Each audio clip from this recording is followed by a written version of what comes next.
মাদারীপুরে। শুরু করেন প্লিজ। আমি শুরুটা করি আমার মায়ের বিয়ে থেকে। জি নিশ্চয়ই। 47 সনে মেবি, আমি কনফার্ম না, 47 সনে আমার মায়ের বিয়ে হয়েছে, যেভাবে মার কাছে গল্প শুনেছি। 47-এ বিয়ে হয়েছে, 49-এর একটা দুর্ভিক্ষ ছিল, ওই গল্পের কথা মার কাছে শুনেছি। আমার মা আর বাবার সাথে বয়সের বেশ ডিফারেন্স, অনেকটা ডিফারেন্স ছিল, মেবি 20 বছর। কিন্তু আমরা কখনো ওরকম মানে ডিফারেন্সে যে কোনো কোনো সমস্যা হয় এটা দেখিনি, এটা কখনো দেখেন না, কখনো মা বাবার মধ্যে দেখিনি। তবে আমার বাবা খুবই রাশভারী এবং খুবই রাগী ছিলেন, আমার মারও রাগ ছিলেন, কিন্তু খুব ঠান্ডা মেজাজের মানুষ ছিলেন।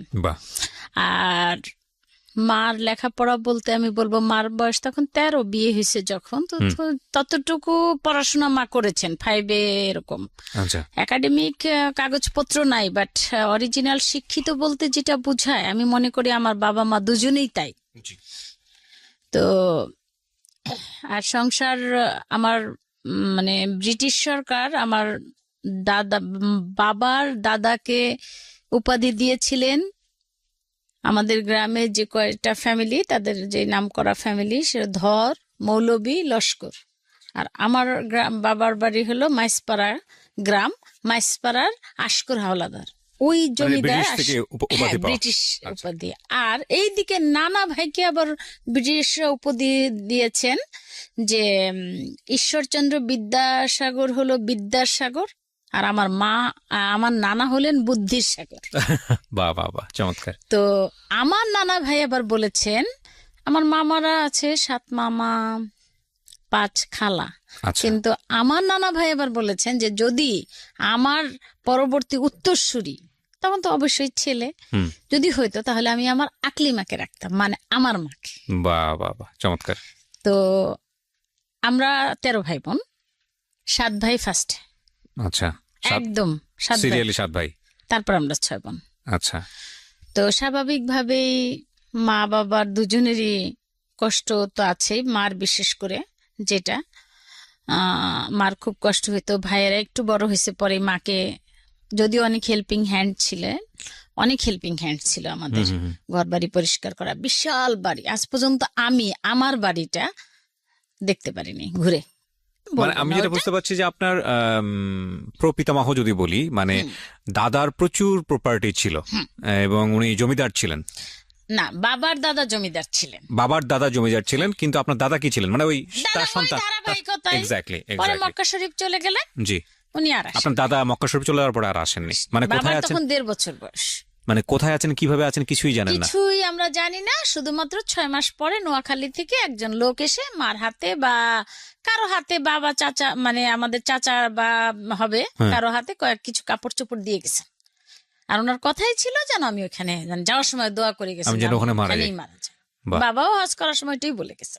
69-এর পরে যখন ওই যে গণঅভ্যুত্থানের পরে 7ই মার্চের ভাষণ, ওটার পরে বাবা দেশে চলে গেলেন। যে আমার খালাম্মা আছে, ছোট খালাম্মা ঢাকাতে, ওনার হাজবেন্ড করাচিতে চাকরি করতেন, বলতে কি তোরা যদি যাস তো চল, নয়তো পরে হেঁটে যেতে হবে। ঠিকই তাই হয়েছে, হেঁটেই যেতে হয়েছে। এবং বাবা 6 ভাইকে মুক্তিযুদ্ধে পাঠিয়েছেন। আচ্ছা।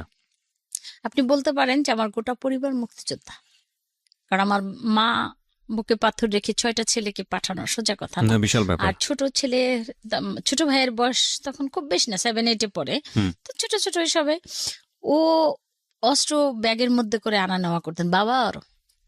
আর মুক্তিযোদ্ধাদের শেল্টার দেয়া, এই বাড়ি থেকে ওই বাড়ি পালানো, নিজের বাড়িতে থাকা যেত না। এই যে মুক্তিযোদ্ধা পরিবার, আমার মনে হয় বাংলাদেশে একটা পরিবার থেকে এত মুক্তিযোদ্ধা একই পরিবারে, একই মায়ের, মনে হয় দ্বিতীয় নেই। সব সন্তানই আছে। জি। হ্যাঁ, তারপরেও আমরা যথেষ্ট পেয়েছি, পাওয়ার আশাই করি নাই, কিন্তু আমাদেরকে যথেষ্ট দিয়েছে। যেমন মোহাম্মদপুরে থাকা, তখন বাড়ি ছিল না বাবার, মোহাম্মদপুরে বাড়ি দিয়েছে একটা, যুদ্ধের পরে জাতির জনক বঙ্গবন্ধু শেখ মুজিবুর রহমান, উনি একটা বাড়ি দিয়েছেন আমাদের থাকার জন্য। আমরা তখন না থাকলে পড়াশোনা করা খুব টাফ হয়ে যেত, এতগুলি ভাই বোনের পড়াশোনা। তারপরে ভাইরা আস্তে আস্তে বাইরে চলে যেতে থাকলো, সবাই বাইরে যেতে থাকলো পড়াশোনার জন্য। কেউ বাবার উপরে এত বার্ডেন হবে, কেউ পড়াশোনা করতো বাইরে গিয়ে, জার্মানি, বেলজিয়াম, কানাডা, আমেরিকা, যায় আসে। আমরা ছোট থাকতে এটা করে। তো মাও যাও বাধা দিতেন না, যাও শিক্ষার জন্য যত দূর যাও যাও, আমি পাষাণ হব, কিন্তু তোমরা পড়াশোনা করো। সামর্থ্য ছিল। হ্যাঁ, বলতে একটা দেখা গেছে নিজেদেরটা নিজেরাই পরে হুম হুম। করে নিয়েছে, কারণ এত ভাই বোনের সামর্থ্য তো। এটাও একটা ব্যাপার, কিন্তু একটা ওই সময়টাতে এতটা বেশি টেক কেয়ারও ছিল না, হ্যাঁ, নিজেরা নিজেদের মতো করে রাস্তা করে করতো। নিত। আবার একটা ছিল যে বাবা মাও কিন্তু অত না করলেও, আমার বাবা মা না খেয়ে থাকবো কিন্তু পড়তে হবে, পড়াশোনাটা করতে হবে। হ্যাঁ হ্যাঁ, পড়তে fine, হবে, right. এটা ছিল মা বাবার দুজনে। এবং প্রথম শিক্ষক আমাদের ভাই বোনদের আমার মা। বাহ। আমি বলবো আমাদের প্রত্যেকটা পদে পদে মা।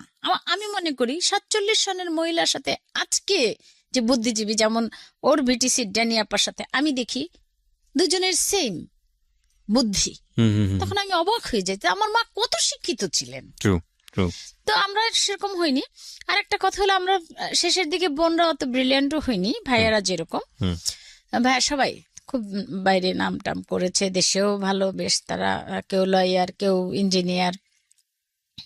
তো এখন যেটা বলতেছিলাম যে আমরা যুদ্ধ শেষ হলো, যুদ্ধ শেষ হওয়ার পরে গ্রামে বাড়িতে এসে মা বাবা দেখলেন আমাদের বাড়িটা 7 জায়গায় পোড়ানো হয়েছিল, আগুন লাগায়, কিন্তু বাড়ি পড়ে নাই। আচ্ছা। তো কোরআন শরীফ মা রেখে গেছিলেন যাওয়ার সময়, যে আল্লাহ কোরআন শরীফ হেফাজতে থাকবে। আমি মাকে খুব জ্বালিয়েছি সেই সময়টায়, ছোট, 2 বছর বয়স, 1 ছোট বছর বয়স। মা শুধু কোরআন শরীফ পড়তেন আর আমি মার বুকের উপরে উঠেই করতাম। তখন আমার মা আমার বড় আপাকে বলছে কি, মা তুমি ছোট, আমার বড় বোন, আমি কিন্তু বোনদের মধ্যে 5 নাম্বার, আর 1 নাম্বার যে বোন তাকে বলছে, মা তুমি ছোট কিন্তু তুমি আমার মেয়ের দায়িত্বটা নাও, ও কি করবে, যাও তুমি মা হয়ে যাও।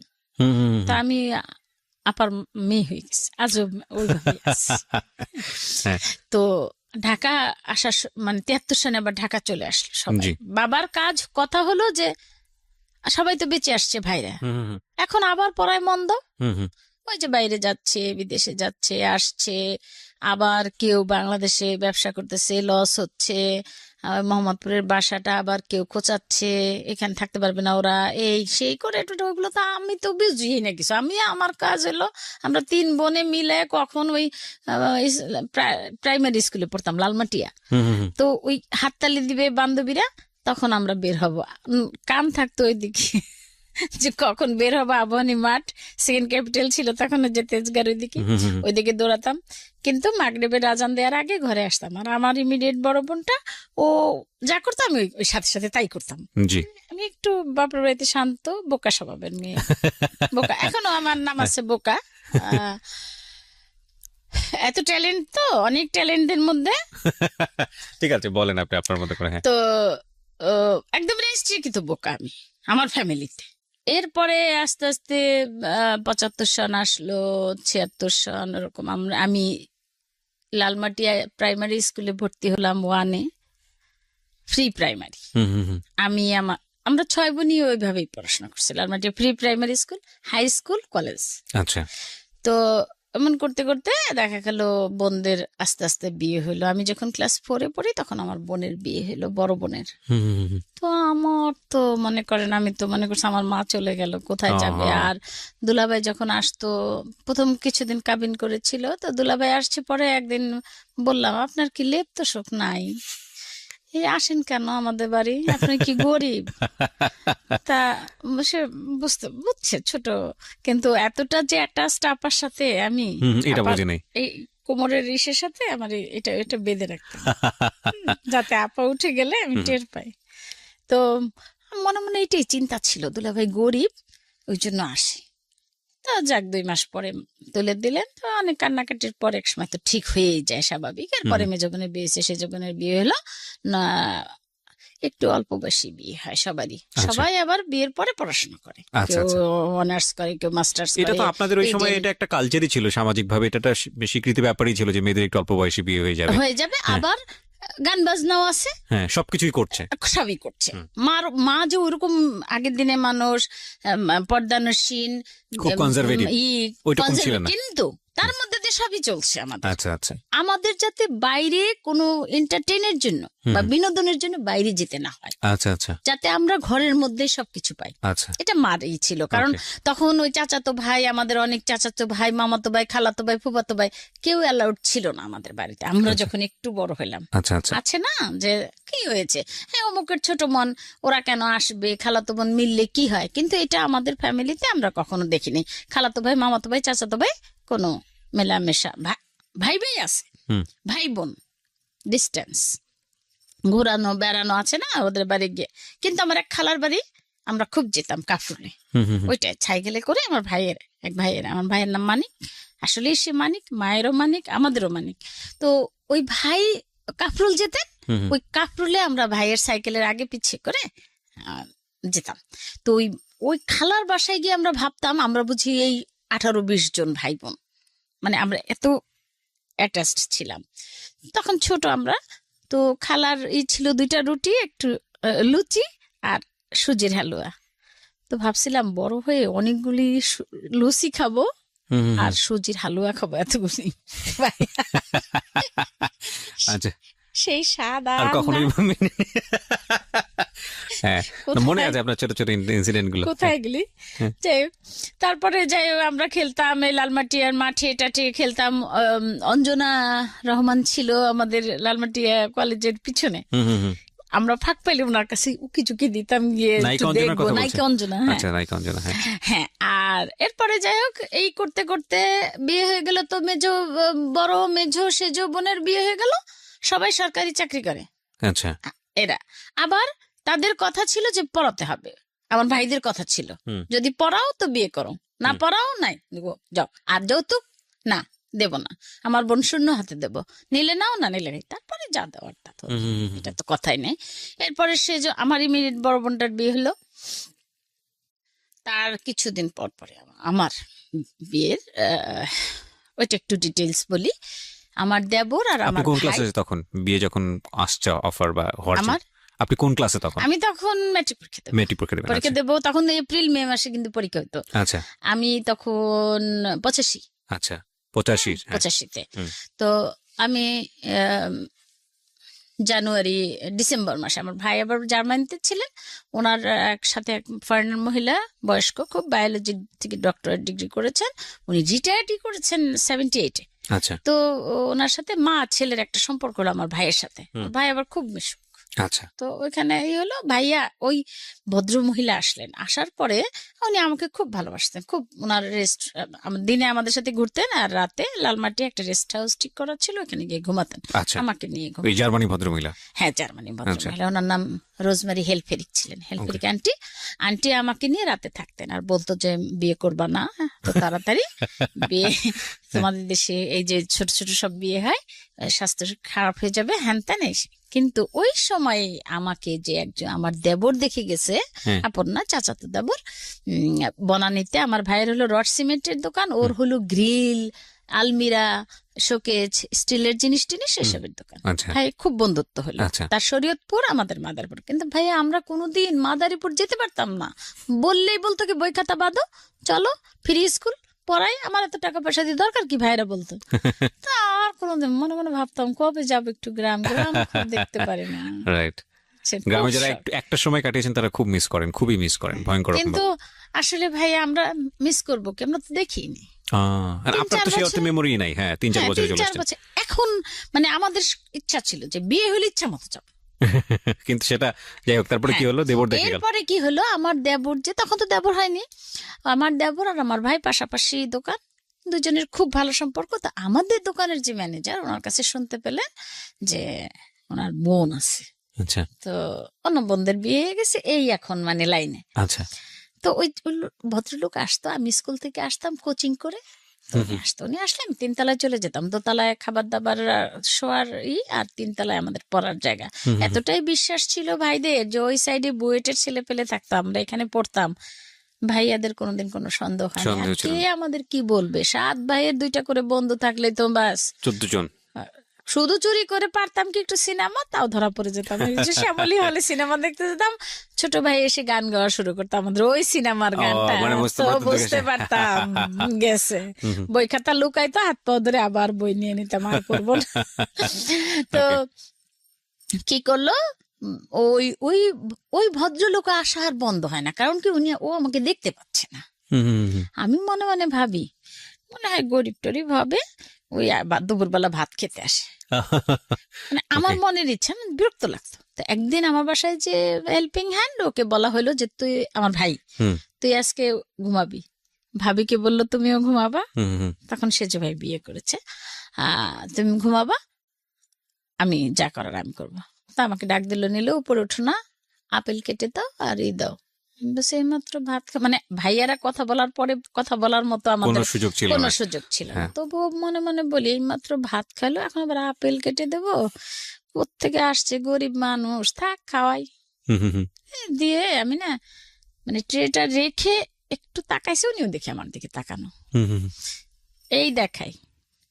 এরপরে আন্টি কিন্তু আছে বাংলাদেশে। আচ্ছা, আমি পড়াশোনা করে আন্টির সাথে সংসদ ভবন গেলাম আমরা সবাই। বেড়াতে, বেড়ানোর জায়গায় তো সেকেন্ড ক্যাপিটাল, সংসদ ভবন, মানিক মিয়া এভিনিউ, এইসব জায়গা ছিল, ধানমন্ডি, আবাহনী মাঠ, তখন কিন্তু অনেক প্লেগ্রাউন্ড ছিল ভাইয়া। আচ্ছা, তো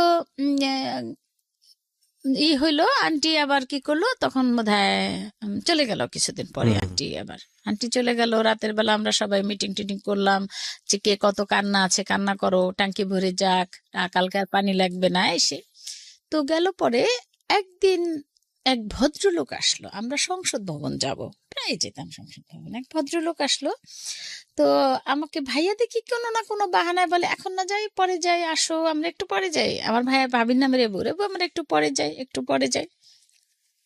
তো বিয়ে ভাইয়া বিয়ে ভালো লাগতো না, আশেপাশে না আমাদের ফ্যামিলিটা খুব সুখে ছিল, এটা সত্যি কথা। বাবা মারও কোনোদিন ঝামেলা দেখি নাই, এরও দেখি নাই, ভাই বোনদেরও দেখি নাই, ভাবি ভাই সবাই খুব মিল মহব্বত ছিল, বোনদেরও তাই। বোনরা মানে আমার ভাবিরা বলতো যে তোমাদের কপাল ভালো, ভাবিগুলাও ভালো পাও, আবার জামাইগুলাও তোমাদের বসে। মাঝে মাঝে এরকম করতাম, এখনো করি, ভাবি এখন কি আর বলার আছে, কপাল।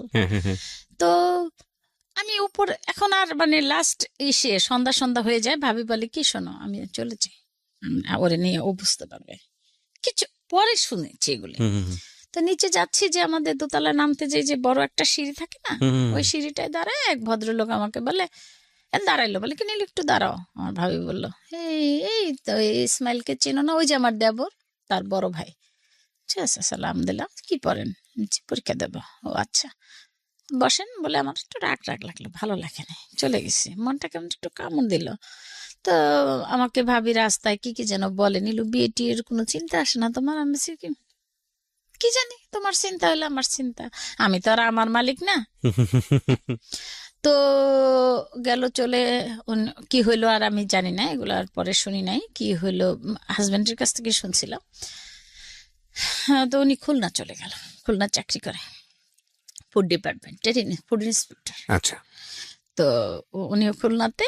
তারপরে এটা হলো ডিসেম্বর মাসের কথা, জানুয়ারির আজ রবিবার নাটক হতো, জানুয়ারি মাসে আমরা, পরে তো আবার হবে, দেখতে পারবো না, ম্যাট্রিক পরীক্ষা হবে, কোথাও যেতে পারবো না, মেয়ে বোন মিরপুর থাকে, আমরা একটু বেড়ায় আসি। মিরপুরে গেলাম আজ রবিবার, ওখানে বসে মজা করে দেখবো আমি আর আমার ছোট বোন। ভাইয়াকে বললাম, পরে কেন যেন রাজি হলো, কখনো বলতে সাহস পাই না।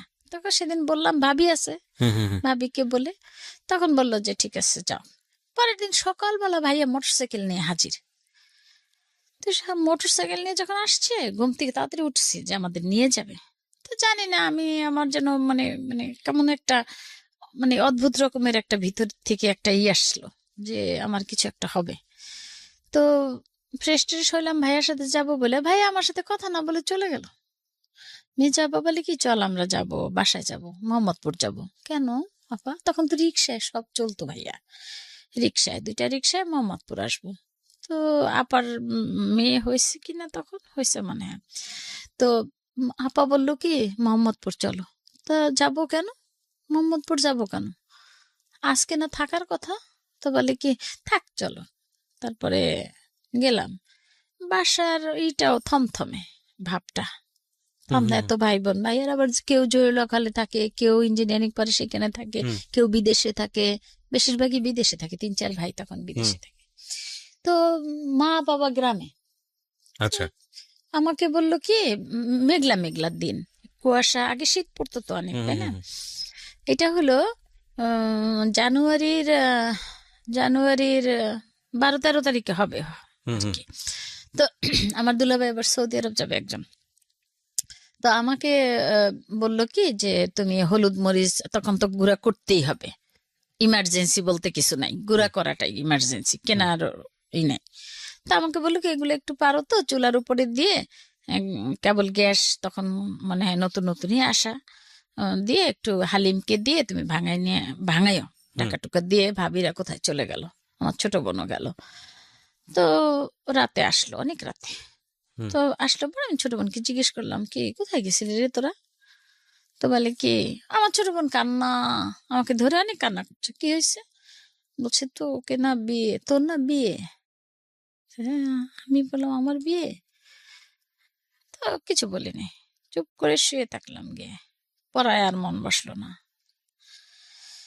আমার পড়ার রুমে একটা বিছানা ছিল, ওখানে গিয়ে শুয়ে থাকলাম। শোয়ার পরে আমার বোন গেল।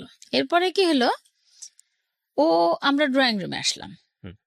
আমাদের অনেক গেস্ট থাকতো ভাইয়া, বাপের বাড়ির থেকে, ওটা হাতে রাখো, বাপের বাড়ির থেকে অনেক গেস্ট, গ্রাম থেকে অনেক গেস্ট আসতো অনেক। তো মাঝে মাঝে এরকম পাড়া দিয়ে উপরে শুইতাম, এরকম এরকম করে খুঁজতাম যে জায়গা কোথায়।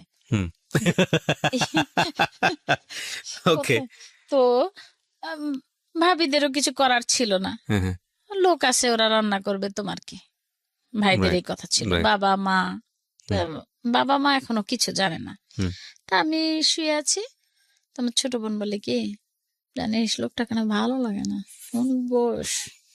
আমি বললাম কি যে, আমি শুধু 2 চোখ দিয়ে পানি পড়ছে আমার, কিচ্ছু না। পরের দিন গেল এইভাবে, সকাল হলো না, ভাবি এসে দাঁড়াইলো। ভাবি বলে কি নীলু আমার দিকে তাকাও, তাকাও নীলু আমার দিকে তাকাও। আমি তাকাই না, আসতে চোখে পানি। তো ভাবি দেখলে আবার, ভাই যদি শোনে, তখন তো মনে করতাম ভাবি বলে দিবে, ভাই শুনলে রাগ করবে, থাক। তো আস্তে করে চোখের পানি টানি মুছে তাকাইলাম, দেখি চোখ টোক ভাবি লাল। দেখি ভাবির গায়ে গয়না ভর্তি। মাই গুডনেস, কেন? আমি বললাম কি ব্যাপার ভাবি? বলে কি দেখো কেমন লাগে। গয়নার আমি কি বুঝি? তো বলে দেখো না কেমন। আমি তোমার সব গয়না পড়ছো? আরো আরো ভাবিদের গয়না ছিল, মার গয়নাও পড়ছো? বলে কি না এগুলি না তোমার। আমি বললাম আমার? কেন? বলে কি কি জানি তোমার দাদু আজকে কিনলো, আমরা ভাইদের দাদু বলি, তোমার শেষ দাদু কিনলো। আমি বলছি শেষ দাদু কিনলো? আমাকে আমার বোন চিমটার বলে কি ওই বেটা দিছে, ওই বেটা দিছে, জানিস ওই বেটা দিছে, শাড়িও আছে, সব পাঠাই দিছে আমাদের সাথে। আমি বলছি কি ও আচ্ছা। ভাবিকে বললাম কি আচ্ছা থাক পরো, তুমিই পরো, কিছু বলি নাই। তারপরের দিন ভাইয়া আমাকে আবার বলে গেল মুরগি জবা দিতে। ওই সাইডে কতগুলো ছাত্র ভাড়া দেওয়া আমাদের বাসা, বললো মুরগি জবা দিও ওদের নিয়ে। তো ওদের বললাম কি খোকন ভাই আরো কারা কারা যেন আছে, বুয়েটে পড়ে ওরা, ছেলেরা সবাই বুয়েটে পড়ে, 12 জন ছেলে ভাড়া থাকে ওইখানে। তো বললাম কি একটা ড্রাম ছিল বিশাল, বললাম যে মুরগি 150 মুরগি একটু জবা দিয়ে দেন। তো বললো যে ও আচ্ছা। তো তখন তো আমার বোঝা শেষ, যাবার আবার ভাবিরা আবার শপিং এ গেছে। তখন তো গাউসিয়া, নিউ মার্কেট, হকার্স।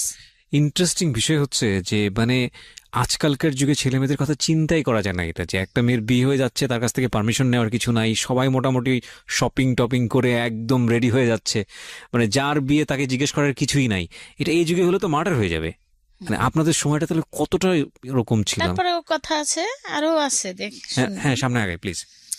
তো আমাকে বলছে, আমি কিন্তু তাকে ফার্স্ট দেখছিলাম ওই যে সংসদ ভবন যাব, জি, আর কখন সিঁড়ির গোড়ায়, সিঁড়িতে।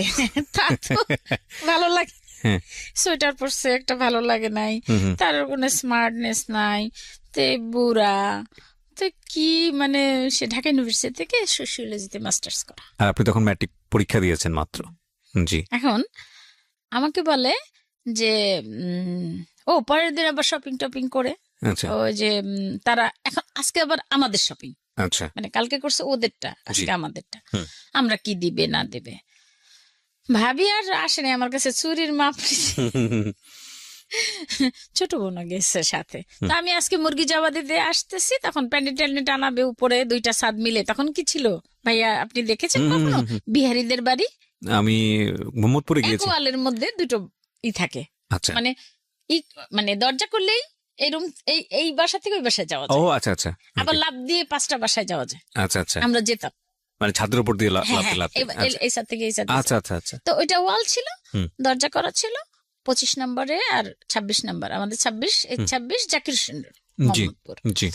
আর ওইটা ছিল 25। এই দুইটা এক করে প্যান্ডেল টানায়, ওখানে খাওয়াবে। ওই ছেলেরাই সব করলো, লোকজন আনা, যা কিছু ওরা করলো, পরে ভাইয়া হয়তো পেমেন্ট করবে। কিন্তু ওই মুরগি জবাটা আমার দায়িত্বে ছিল, যে মুরগিগুলি তুমি ওদের দিয়ে জবা দেবো। হ্যাঁ, আমি চলে আসতেছি, তখন এক ছেলে আমাকে বলে, আপা একটা কথা। কি বলেন? বলে কি আজকে কারো জন্মদিন? কারণ আমাদের তো প্রোগ্রাম একটা না একটা থাকতোই, এতগুলি ভাই বোন না ভাইয়া। তো বললে, আমি বলছি কি না, মৃত্যুদিন। ওকে। তো বলে আমি এবার আমার পড়ার রুমে ঢুকে গেলাম। তারপরে রাতের বেলা বিয়ে যখন 7:30টার সময় জানলাম। আপনার বাবা মাও তখন জানেনি না, বিষয়টা? বাবা মা কে আনতে পাঠাইছে, টেলিফোন নাই তো। ও একটা ফোন ছিল, কোনোদিন তো ওটা টাচও করতে দিতাম না। তো বলতো কি, ভাইয়া ফোন আসছে, তুমি ধরতে যাচ্ছ, নোট নিবা নাকি? নোট আচ্ছা দিবে আচ্ছা আচ্ছা। কেউ? ওই রমনা পার্কে দেখি নোট দেওয়া দেওয়াই হয়। তুই নোট টোট দিতে ফোন দেব না। ফোন ভাই ওই যে কানে, আর ভাইয়া ফোন কানে নিতে পারতাম না। ওকে, আমাদের গানের মাস্টার ছিলেন, আমরা গান গেয়েছি। আমার মেয়েরও সে মাস্টার, মানে ফ্যামিলি মাস্টার যাকে বলে। ওই 5ই সেপ্টেম্বর তার মা মারা গেছেন। হ্যাঁ, আমাদের ফ্যামিলি একদম মানে একসাথে ফরিদপুরে দিল। খুব ভালো, আমাদের সাথে খুব ভালো সময়। আপনার বাড়ি রংপুর আমি জানি, আমার বাড়ি বগুড়া। সরি বগুড়া, আমি জানি। আচ্ছা, তারপরে কি হলো, যাই হোক, ও বিয়ে 7:30টার সময় বোধ হয় হয়ে গেল, আমার কাছে আসলো সই নিতে। আচ্ছা। তখন আমি বললাম, এটা কি? নীল একটা বই, অনেকগুলি পাতা। তো অনেকগুলি মানুষের বিয়ে হচ্ছে মনে করছি, যে এতগুলি। তাহলে এখন বলে কি, মানে ভাইয়া রুমের বাইরে দিয়ে হাঁটাহাঁটি করছে, অন্য ভাইরা নাই, মা বাবা এখনো এসে পৌঁছায় নাই, অনেকক্ষণ অপেক্ষা করছে, শীতের 7:30 তো অনেক। তো এখন আমি বুঝে, আমি এখন মহা জোরে চিৎকার, একদম বরযাত্রী শুনে যাচ্ছে চিৎকার। এখন বরযাত্রী উঠে যাচ্ছে, বিয়ে হবে না, এই মেয়ের কোথাও অ্যাফেয়ার আছে। কিসের অ্যাফেয়ার করবো ভাই, অ্যাফেয়ার কি বুঝি না। এখন দেখি বলে বয়ফ্রেন্ড গার্লফ্রেন্ড। আমরা তখন বুঝতাম ছেলে হইলেই বয়ফ্রেন্ড, মেয়ে হইলেই গার্লফ্রেন্ড। হ্যাঁ, মেয়ে মানে গার্ল, ছেলে মানে বয়। ছেলে বয়। তাহলে আবার এখন আবার দেখি এটা আলাদা। এটা তো এখন না, আরো আগেই শুরু হয়েছে। সে আমার মেয়ের আমল থেকে শুরু হয়েছে, এখন কি আর বলবো, আমার মেয়ের আমল থেকে। আমি বলতাম কি, ছেলে বন্ধু তো, বল কি না মা এটা আলাদা। ও বাবা কি, তো এইটা। এখন দেখেন কি করলাম, ওই তখন যখন চলে যায়, তখন ভাইয়া আগের রাতে স্বপ্ন দেখেছিল আমাকে নিয়ে, যে আমি প্রেগনেন্ট। তখন ভাইয়া বলতেছে ভাবিকে, যে তোমাকে তো দেবই জবা, না ওকে তো দেবই জবা, তুমিও শেষ। ভাবি বলছে মাথা ঠান্ডা করো। তো ওই সময় আবার ভাইয়া আমাকে একটু এই বাদ দিয়ে গেছে, এখানে রাতে আমাকে তুলে আমাকে ব্যালকনিতে নিয়ে গেছে। আমরা কিন্তু ব্যালকনিতেও যেতে পারতাম না, তাহলে বলতো কি, কয়টা ট্রাক গেল গুনছো আজকে সারাদিনে, কয়জন মহিলা গেল। ভাইয়া আমাকে বলে কি, আমাকে ভাইয়া মানিক ভাই আমাকে নিয়ে গেল এসে ব্যালকনিতে, ভাইয়ের বুকের উপরে মাথাটা দিয়ে আমাকে বলে, তোমার বুকে আমি একখানাই দিলাম পরশ পাথর, তুমি বুঝতে পারছো তোমার বিয়ে?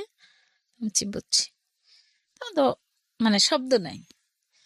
তো বলতেছে যে তোমাকে আমি একখানা পরশ পাথর দিলাম, হয়তো ছেলের জায়গা জমি বাড়ি ঢাকায় দেশে প্রচুর আছে, ঢাকায় নাই, কিন্তু নীলু আমিও না টায়ার্ড হয়ে গেছি বোন। এত ভাই বোন, প্রত্যেকটা ভাই বোনের 12-13 জন করে শালা শালি, এইটা বোনদের দেব ননদ, তুমি একটু শান্তশিষ্ট। আর আমার খুব ইচ্ছা ছিল ডাক্তারি পড়া, হুম।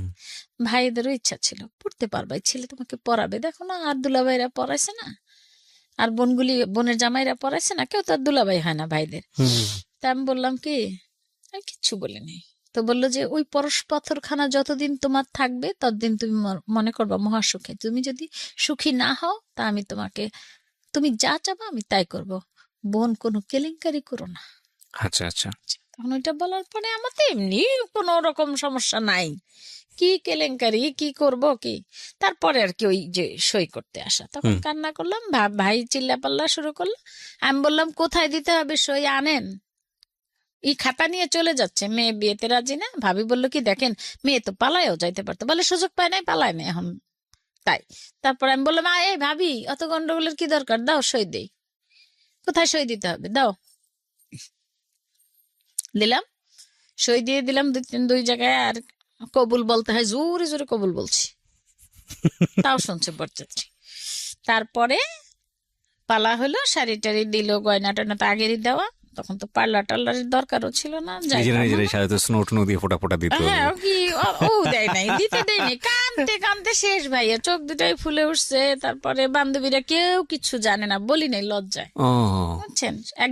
এক বান্ধবী মানে তার ইচ্ছা বুয়েটে পড়বে, আমি ডাক্তারি পড়বো, এখনো তারা আছে ওরকমই। হুম হুম হুম। তো বলতাম যে যদি আজকে বাবার মেয়ে হইতাম তাহলে বিয়ে দিত না। ভাবি কি বললাম জিদ করে, আর ভাইয়ের বোন তো তাড়াতাড়ি জায়গা খালি করে, তো আমরা থাকলে তো অসুবিধা হয়, রুম নাই। তো যাই হোক হইলো, আমাকে নিয়ে গেল সবার সামনে দেখানোর জন্য, এরকম বসলাম গিয়ে, তো নজরটা গিয়ে পড়লো সেই ভদ্রলোকের দিকে। তার দিকে সালাম যখন দিলাম, ভাইয়া বলে সালাম দাও সবাইকে, আসসালামু আলাইকুম দিলাম, দেখি ওনার দিকেই নজর। তা আমি বুঝলাম কিভাবে সে আমার দিকে তাকায় আছে, আমি বুঝলাম যে এছাড়া আর কেউ না। বিয়ে করার পরের ঘটনা, মাই গুডনেস। তখন এই 1:30টার দিকে বোধহয় মা আর বাবা আসলো। হুম হুম হুম। মা বাবা আসছে, আমি কিছু করি নাই, কান্নাও করি নাই, ধরিও নাই মাকে, কিছুই না। হুম হুম। ভিতরে একটা চাপা অভিমান। ভিতরে চাপা ক্ষোভ দুঃখ যেটাই ছিল আসলে, মানে এখন মনে হয় ভুল করছি, কেন মাকে জড়াইলাম না, অত সুখের একটা দিনে হুম হুম আমার। হুম। তো ও বোনরা কেউ আসছে কেউ আসে নাই, হুম হুম। মাই নাই, মাই আসে নাই, তার ভাই বোন কে বুঝলেন। হুম হুম। তো বিদেশে কে যাবে কে দেখবে কে করবে ওগুলা নিয়ে কারোই নেই এখন। হলো বিয়ে হয়েছে, খাওয়া দাওয়া হয়ে গেল, যখন কবুল বলার আগ পর্যন্ত আর কেউ খায় নাই, যে বলা হলো সবাই উপরে কি প্যান্ডেল টানানো, এখানে খাওয়া দাওয়া করে বেশ 8:30টায় মা আসলো। 9:30টার সময় আমাকে আমার হাজবেন্ডকে দিয়ে বাসর ঘর সাজালো, আমার রুম যেটা ছিল আমার আর আমার ছোট বোনের, ওই রুমে বাসর ঘরে আসলো। আমার ভাবি আর আমার হাজবেন্ড কি কথা বললো জানি না। তো আমি বললাম যে আপনি কি আমার বাবার বাড়ি থেকে আমার বাবার বাড়ির অনেক সম্পদ দেখে নিয়েছেন আমাকে। এটা প্রথম কোশ্চেন। প্রথম কিছুক্ষণ চুপচাপ ছিলাম, না ভাইয়া গহনা তো ওজন, ওই গহনা পড়তে পারি না, ওইগুলি খুলি, আর সব টাকায় আছে, সবগুলি ফুটা করে টাকায় আছে। ওই সাইড দিয়ে একটা দরজা আছে আমার, আচ্ছা, আমার রুম দিয়ে একটা দরজা আছে বাইরে যাওয়ার। তো সবার চিন্তা, ভাইও একটু টিপ দিছে দেখো, তো সবার চিন্তা হলো যে আমি যদি ওখান দিয়ে বেরোই যাই। তা আমি যখন সব খুলতেছি আমি আবার বলছি আমি এগুলি খুলি, আমার না এত ওজন লাগতেছে আর অস্বস্তি। ওই মানে 17 জানুয়ারি আমি ঘেমে যাচ্ছি। তো বলে, আমি বলছি এগুলো আমি খুলবো, জিজ্ঞেস করি না কি, আমি তো বুঝি না যে তার পারমিশন লাগে কিছু। আচ্ছা, ওয়ার্ড্রপের উপর খুলে টুলে রাখার পর এখন ভাবির চিন্তা, যদিও নাক ফুল খুলে তাহলে দরজা ভেঙে ঢুকবে। নাক ফুল খুলি নাই কেন তাও জানি না, ওটাও আমার বিরক্ত লাগতেছিল, খুলি নাই। যাই হোক ভাইয়া বসলাম দুজনে, একটা পুরুষ সম্বন্ধে কেন বিদ্বেষ ছিল, ঘরে ভাইরা ভালো বাবা ভালো, কিন্তু কেন যেন একটু বিদ্বেষ ছিল। আসলে বয়সটাই তো হয়নি, ছোট মানুষ।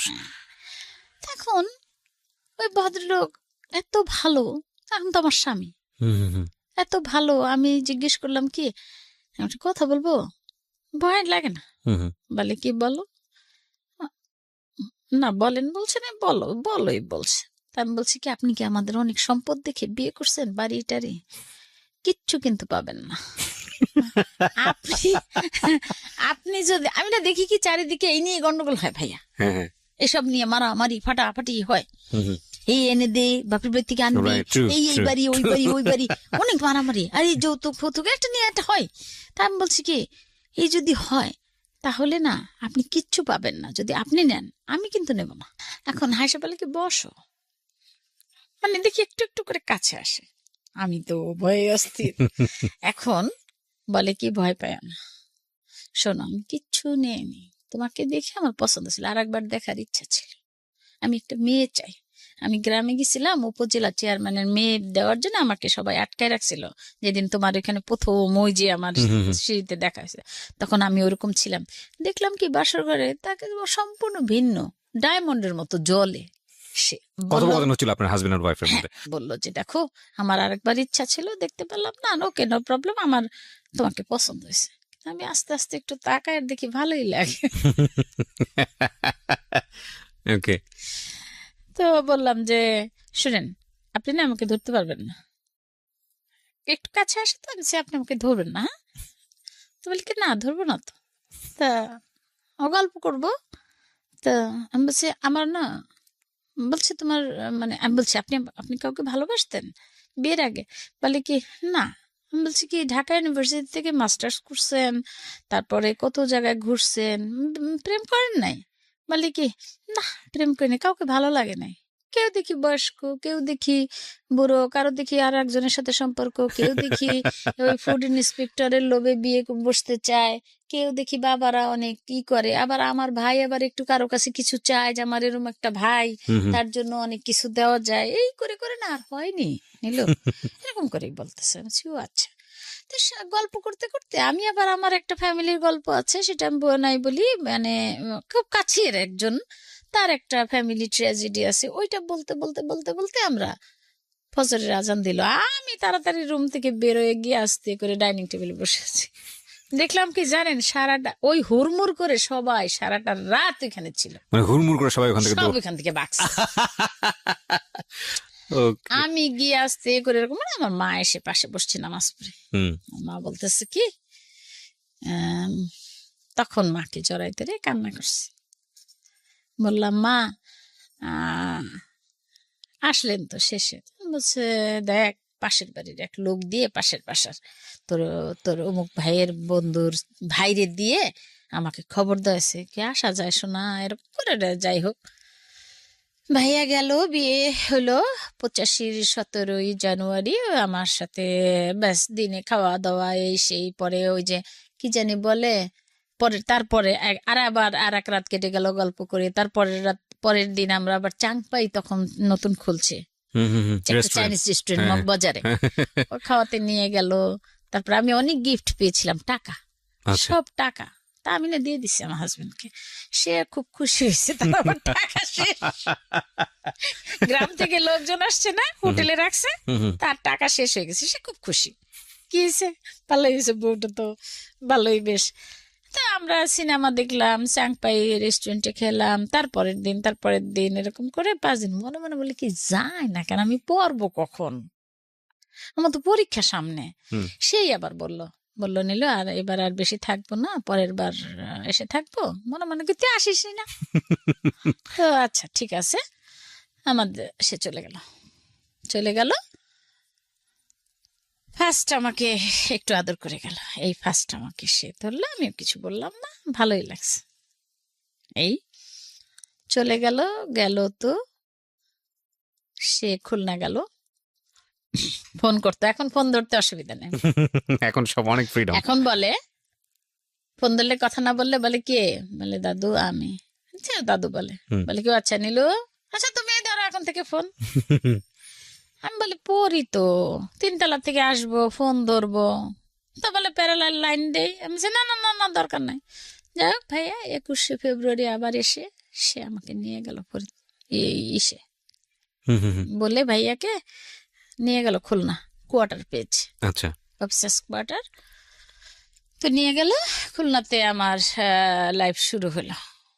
এই কয়দিন আমরা নতুন আলাদা, একটা জীবন। কিন্তু আমি কলেজ থেকে স্কুল থেকে এসে খুঁজতাম, দূর থেকে বারান্দায় দেখা যেত নতুন কোনো কাপড় শুকা দিল কিনা কেউ, তো তাকে খুঁজতাম মনে মনে, ভালো লাগতো, খুব মায়া লাগতো, আসতো, দেখতাম, মানে গল্প একটা করতাম। জিনিস যেটা হচ্ছে যে আপনার লাইফে প্রেম এসছে আসলে বিয়ের পরে, হাজবেন্ডকেই ভালোবাসা, হ্যাঁ। সেই আপনার জীবনের সবচেয়ে স্বপ্নের পুরুষ বা মনের হ্যাঁ। মতো মানুষ। জি। হ্যাঁ, এবং আমি দেখলাম যে এত ভালো হয়, ভাইয়াদের তো রাগ আছে, ভালো ভাইয়ারা কিন্তু রাগ আছে, কেন যেন তাকে মনে হইলো মানে এত ঠান্ডা, এত ভদ্র, এত এত অমায়িক, এমন মানুষ হয়। তারপরে যাই হোক, আমি তাকে যাওয়ার সময় শুধু, সে যখন আমাকে আদর করছে, আমি বলছি তুমি ভালো অনেক না, শুধু এতটুকুই বলেছি। তারপরে হাসলো, হাসলে মনে হয় কি মুক্তা ঝরতো তার মুখ, তার দাঁত এমন ছিল, বাবা। মানে ডায়মন্ড বসানো ছিল মনে হয়। তো ওইগুলি সব আমার মানস পটে আঁকা, আর ভালো লাগে না পড়াশোনা। বই খুলি, তারে দেখি, কলেজে যাব 5 টাকা ভাড়া রিক্সায়, 10 টাকায় উঠে যাই, আসবো 15 টাকায় উঠে যাই, কারণ যদি গিয়ে দেখি একটা নতুন লুঙ্গি ছড়ানো, লুঙ্গি ছড়ানো বলতে আসলে? লুঙ্গি, সে এসে গোসল করবে না, আচ্ছা আচ্ছা, গোসল করলে বারান্দায় লুঙ্গিটা দিবে, ওকে। তো নতুন লুঙ্গি কার হবে? ও মানে সেই মানুষটা আসছে এরকম একটা, এরকম। আচ্ছা ওকে, আমি মানে আশা করতাম যে সে সে চলে আসবে। চলে আসবে। তো যাই হোক, আসার আগে বলে নাই, 21শে ফেব্রুয়ারি আমি আমার বোন সিনেমা দেখতে যাচ্ছিলাম, পথে আমার নজর তো এটা দেখছি, স্কুটার ছিল তখন, স্কুটারে একটু দেখেছি, আমি বলছি আপা রিক্সা ঘোরা, বোনদের বলছে, মেজো বোন, রিক্সা ঘোরা, আমি বলছি কেন, হচ্ছে আসছে, আপা বুঝে গেছে। এসে দেখলাম আমরা, সে উঠতেছে, আমরা উঠি মোহাম্মদপুরের বাসায়। তো বললো কি আমি নিয়ে যাও, একটু খারাপ লাগলো, ভালো লাগছে, যাব, কিন্তু পরীক্ষা, বললো কি এসে পরীক্ষা দিবা, আমার এখানে পড়বা। ভাইয়া নিয়ে গেল, অনেক, এর মধ্যে কিছু কাহিনীগুলো বলার দরকার নেই, সে গিয়ে সে আমাকে পড়াইতো, আচ্ছা। সে পড়াইতো রাত জেগে, সারাদিন চাকরি করতো, আবার এসে রান্না, একটা মহিলা রেখে দিল হেল্পের জন্য কোয়ার্টারে, সব কাজ আস্তে আস্তে ভাইয়ার মানে টাকা টুকা দিছিল টিভি টুবি কেনার জন্য, একটা টিভি আনলো ঘরে, তারপরে ফ্যান ট্যান কি যাবতীয় একটা সংসার সাজাতে যা লাগে টুকটুক করে একটু একটু আমরা বাইরে গিয়ে গিয়ে কিনে নিয়ে আসতাম, থালা বাসন, মানে একটা লুসনি থেকে শুরু করে সবকিছু কেনা লাগলো। তো আর একটা মহিলা ঠিক করলো, ও কাজ করে দিয়ে যায়, মাছ কুটে টুটে দিয়ে যায়। একদিন আমি, ও আসে নাই, মাছ করছিলাম, তো এখান দিয়ে মাছ হাত ফেরে গেছিল, ইঞ্জেকশন লাগছে দেয়া। তো ভাই বোনের মধ্যে ভাইরাই তো কাজ করছে, কাজ করিনি। তারপরে ওই দিনের পর থেকে সেও প্রতিজ্ঞা করলো যে আর কাজ করবা না, শেষ, মানুষ রাখলো। আর মাছে এমন পানি দিতাম, আলাদা ঝোল জাল দিতে হতো। আলাদা ঝোল জাল দিতে। মাছ তুলে রেখে ঝোলগুলি জাল দিয়ে কমো, কারণ মাছ থাকলে তো সিদ্ধ হয়ে যাবে, সে গলে যাবে। লাউয়ে পানি দিতাম আর তুলি। তো 2 দিন দেখে আমাকে আবার ওই মহিলা খুব আদর করতো, বলতো বউ বউ বলে ডাকতো। আমি আবার বলতাম কি, চাচি আমার না এই নাই, শ্বশুর শাশুড়ি নাই, আমার না বউ শুনতে ইচ্ছা করে, তুমি আমাকে বউ বলো।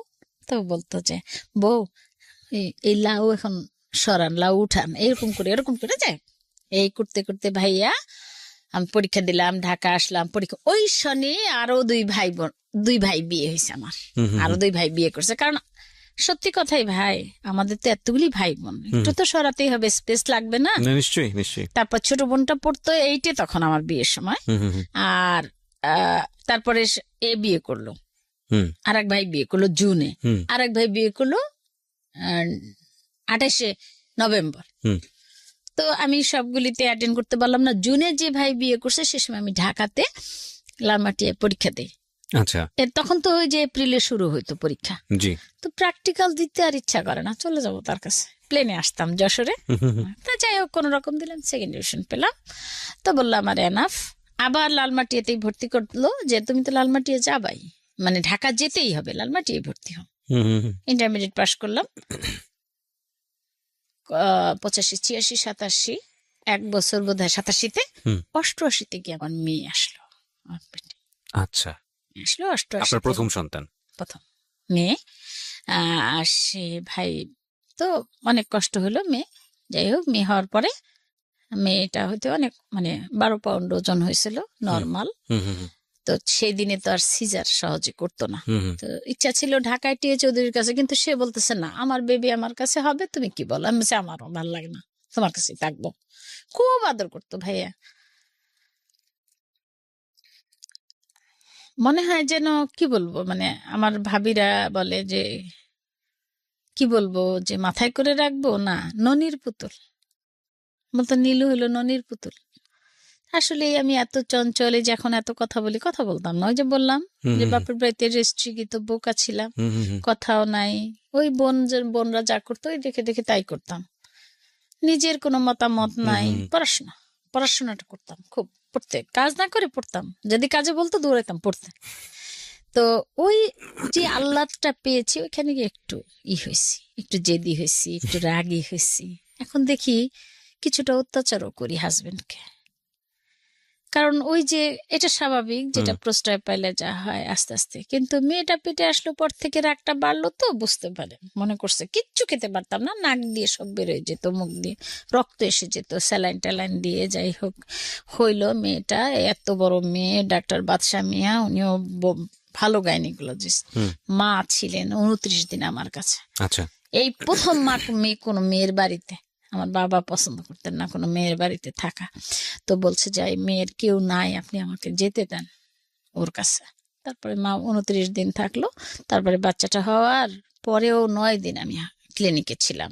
তখন, এখন তো সিজারেই 3 দিন থাকে, তখন 9 দিন ছিলাম। অনেক কষ্ট হয়েছে, অনেক। হুম এবং আমার হাজবেন্ড পরে ড্রেসিং সব নিজে করছে, আমার যা কিছু ড্রেসিং জি। করার। আমার মা আসার সময় আমার মা চলে আসবে, তখন বলে মা শোন, আর বেবিটা পেটে থাকতে এগুলি এরকম এরকম করতো, শিরশির। হুম তো হুম রাতে আমার হাজবেন্ড এগুলি সারা রাত বসে বসে চাপতো। তো আসার সময় আমার মা বললেন কি যে জামার কাছে মাপ চেয়ে নিস। তো আমি বলছি, কেন, তার ছিল না, তার বাচ্চা না, মাপ চাও কেন? হ্যাঁ, যদি ও মারাঠারা যায় আর কি, কাস্টমস ছিল এখন সে সময়, আবার চিন্তা করে যায়। বলতেছে, আমার হাজবেন্ড শুনছে তো, বলে মা কি বলে, আমি সে তোমার কাছে মাপ চাইতে বলে। বলে কি মা, ও যে কষ্ট করতেছে মা, ওর তো আমার ইচ্ছা হয় নিয়ে গরিমা। তো যাই হোক, ভেরি জেন্টলম্যান। একটা কথা বলি এখানে, এতক্ষণ শুনছিলাম খুব অবাক হয়ে। টু বি অনেস্ট, কোনো হাজবেন্ড যদি তার ওয়াইফের কাছ থেকে এরকম সার্টিফাইড হয় যে he is a very good man, তাহলে আমার মনে হয় যে এর চেয়ে বড় সার্টিফিকেশন আসলে আর কোনো কিছুই নাই। ভাইস ভার্সা, এবং হাজবেন্ডের কাছ থেকেও যদি ওয়াইফ এই রিকগনিশনটা পায় যে আমার আমার ওয়াইফ অনেক ভালো মানুষ, এটা আমাদের খুবই কম শোনা যায়। আমাদের জীবন গল্পে দেখবেন যে এই জিনিসটা একেবারেই রেয়ার। ম্যাক্সিমাম প্রবলেমই হাজবেন্ড অ্যান্ড ওয়াইফের মধ্যে। তবে আমরা খুব অবাক হই, আমাদের জেনারেশনের আগের জেনারেশনরা বা তার আগের একটু আগের জেনারেশন, কি রেসপেক্ট, কি ভালোবাসা, কি সম্মানবোধ, কত কিছু শেখার আছে এনাদের কাছ থেকে। চমৎকার, অতি চমৎকার শুনছি, মন্ত্রমুগ্ধের মতো শুনছি। বলেন। এখন হইলো কি, ও হইলো ব্যাস, মাও চলে আসলো, মেয়ে হইলো স্বাভাবিক নিয়মে যা হবার তাই হয়। তবে এখানে একটা অস্বাভাবিক কিছু হয়েছে, যেটা আমার মেয়ে মানে বুট হয় না, এমন করে বুট হয় নাই, সে বসে গেছে। তারপর হামা দেয় নাই, সে দাঁড়াইছে। মানে আমি একটা জিনিস খুব বেশি বিশ্বাস করি, যে আল্লাহ পাক কিছু দেন, কিছু নেন। তবে যদি কিছু নিয়ে থাকেন তবে ভালোর জন্যই। আর উম, দেন তো দেন। তবে যত, আমি মনে করি, এটাও আমার দৃঢ় বিশ্বাস, যে আমরা যত গুনাহ করি তত শাস্তি পাই না, আর যত সওয়াব করি তত শুকর আদায় করি না। এখন আমি জানি না আমার সাথে মত কিনা, যাই হোক, এই করতে করতে আমার আবার ওর সাথে হাসতে খেলতে, ও মানে একটা পুতুল যেন ঘরে ঘোরে, 7 মাসে হাঁটে, কথা বলে দ্রুত, সব অবাক কাণ্ড। ভাইয়ারা যায়, আর আর এমনি একটু দেখতে যায় আমার ফ্যামিলিটা, আমার সংসারটা, কেউ পারে তো দেখে। আমি একেবারে মানে ওভার স্মার্ট হয়ে গেছি ফ্যামিলি। এর মধ্যে পড়াশোনা, ইন্টারমিডিয়েট পাশ করলাম, ডিগ্রি পরীক্ষা দেবো, তখন ও আসলো পেটে। তারপরেও আমার হাজবেন্ড নিজে পড়ছে, আমি মুখস্থ করছি। সে বলছে নীলু তুমি শুধু একটু শোনো, তুমি পারবা। আচ্ছা। আমি বলতাম পারবো না, দেখো তুমি এরকম জ্বালানো বমি টমি করে, না পারবা। তারপরেও হওয়ার পরে পরীক্ষা দিয়েছি, হ্যাঁ যাক পাস করছি আর কি কোন রকম। এরপরে সে বলছিল ল পড়ো, আমি পড়ি নাই। আমি বলছি একদম সব সংসার ছেড়ে আমি কিন্তু চলে যাবো, আর পড়া করো না, আমার আর ভালো লাগে না। কিন্তু ও যেদিন হলো ভাইয়া, ওই দিনের কথা বলি, ওর হওয়ার ডেট ছিল হলো 10 তারিখে মার্চের। আচ্ছা, এখানে আমি একটু ইন্টারাপ্ট করছি, মানে আপনি যাকে আজকে স্টুডিওতে নিয়ে এসেছেন, আপনার ছেলে, তাকে অ্যাড্রেস করে আপনি বলছেন, উনি হচ্ছে ওনার সেকেন্ড চাইল্ড, এবং ওনাকে নিয়ে আসলে আজকের এই গল্পটা, মূল গল্পটা। কিন্তু আমার মনে হয় এই ঘন্টাখানেক সময় ধরে অন্যরকম একটা উন্মাদনার মধ্যে, অন্যরকম একটা সুইট মেমোরি, অন্যরকম একটা অসম্ভব সুন্দর একটা টাইম আমরা পাস করেছি। আমরা এবার একটু অন্যরকম গল্পের দিকে এগোবো। আপনার সেকেন্ড চাইল্ড, আপনার ছেলেটার নাম একটু যদি বলেন। ফেরদৌস শাহরিয়ার তন্ময়। হ্যাঁ, তুমি বলবা, তন্ময় তুমি না? পরে বলো। আচ্ছা তুমি পরে বলো। আচ্ছা, ফেরদৌস শাহরিয়ার তন্ময়। হ্যাঁ, ফেরদৌস শাহরিয়ার তন্ময়, এখন বয়স কত আপনার? এখন 27। 27 বছর বয়স। তো তন্ময়ের 27 বছর আগের গল্প, যখন সে পেটে ছিল মায়ের, সেই সময়ের গল্প আমরা শুনছি। জি বলুন বলুন। আসলে ও পেটে থাকতে যে সিমটম গুলি আমার ছিল, মেয়ে পেটে থাকতে সেম সিমটম। জি। কোনো কিছু গন্ধ সহ্য করতে পারতাম না, বমি করতাম, ও যখন হবে তখনও বমি। হুম। কিন্তু মানে যে হওয়ার সময় যে ইটা, সেটা অতটা সমস্যা হয় নাই। ও একটু মানে মানে একটু কিছুটা, হুম। অত পেইন তো, মেয়ে হয়েছে 3 দিন পেইন, আর ও হয়েছে আমার 3টা পেইন হয়েছে হয়েছে। কিন্তু ভাইয়া হওয়ার পরে একই ক্লিনিকে, আচ্ছা। একই বেডে, হুম। একই জায়গায়, একই সিটে, হুম। সেখানে আমাকে ডাক্তার সাহেব বললো যে আপনি অ্যাম্বুলেন্সে কেন এলেন না। বুঝতে পারি নাই, রিক্সায় গেছি। তো কাছেই তো, খুলনা ফাঁকা ফাঁকা রাস্তা। মানে পেইন উঠলে আপনি রিক্সা করে গেছেন? আর একটু সমস্যা হয়েছিল একটু।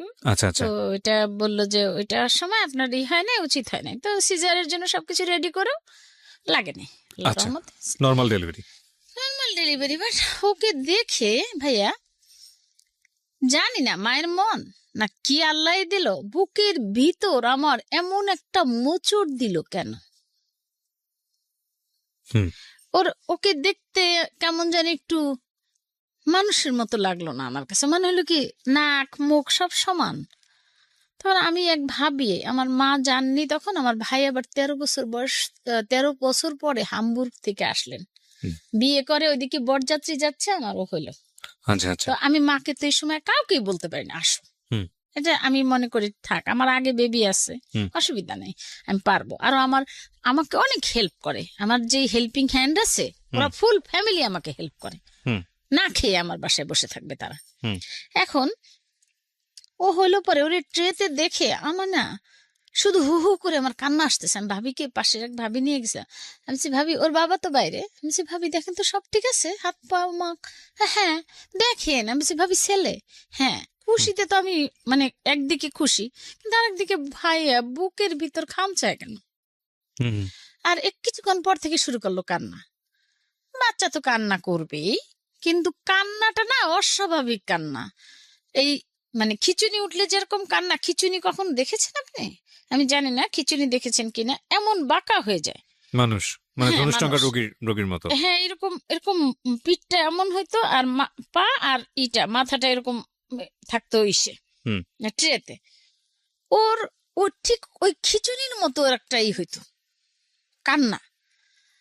তো রাত ভোর ওর বাবা আবার ওর বোনটাকে নিয়ে আসলো, এশা, মেয়ের নাম এশা, এশাকে আনলো, আমার ভাই হয়েছে, সে এসে কোলে নিল ওরে। কিন্তু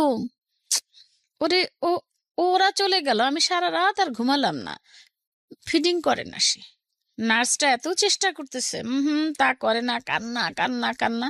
3 দিনের দিন আমি চলে আসলাম হসপিটাল থেকে। তেমন সমস্যা হয় নাই আমার, মেয়ের সময় যা হয়েছিল ওর সময় হয় নাই। ও হয়েছে 10.5 পাউন্ড, কিন্তু আমার কোনো সমস্যা হয় নাই, আল্লাহর রহমতে। বাসায় আসলাম, কিন্তু ভাইয়া মন তো মানে না। বাসায় আসার পর থেকে দেখলাম কি ওর পেটের এই চামড়াগুলি আস্তে আস্তে আস্তে আস্তে ফাটা ফাটা ফাটা ফাটা। মার্চ মাসে কিন্তু গরম, শীত শীত ভাব, তখন শীত থাকতো, 91-তে না শীত ছিল।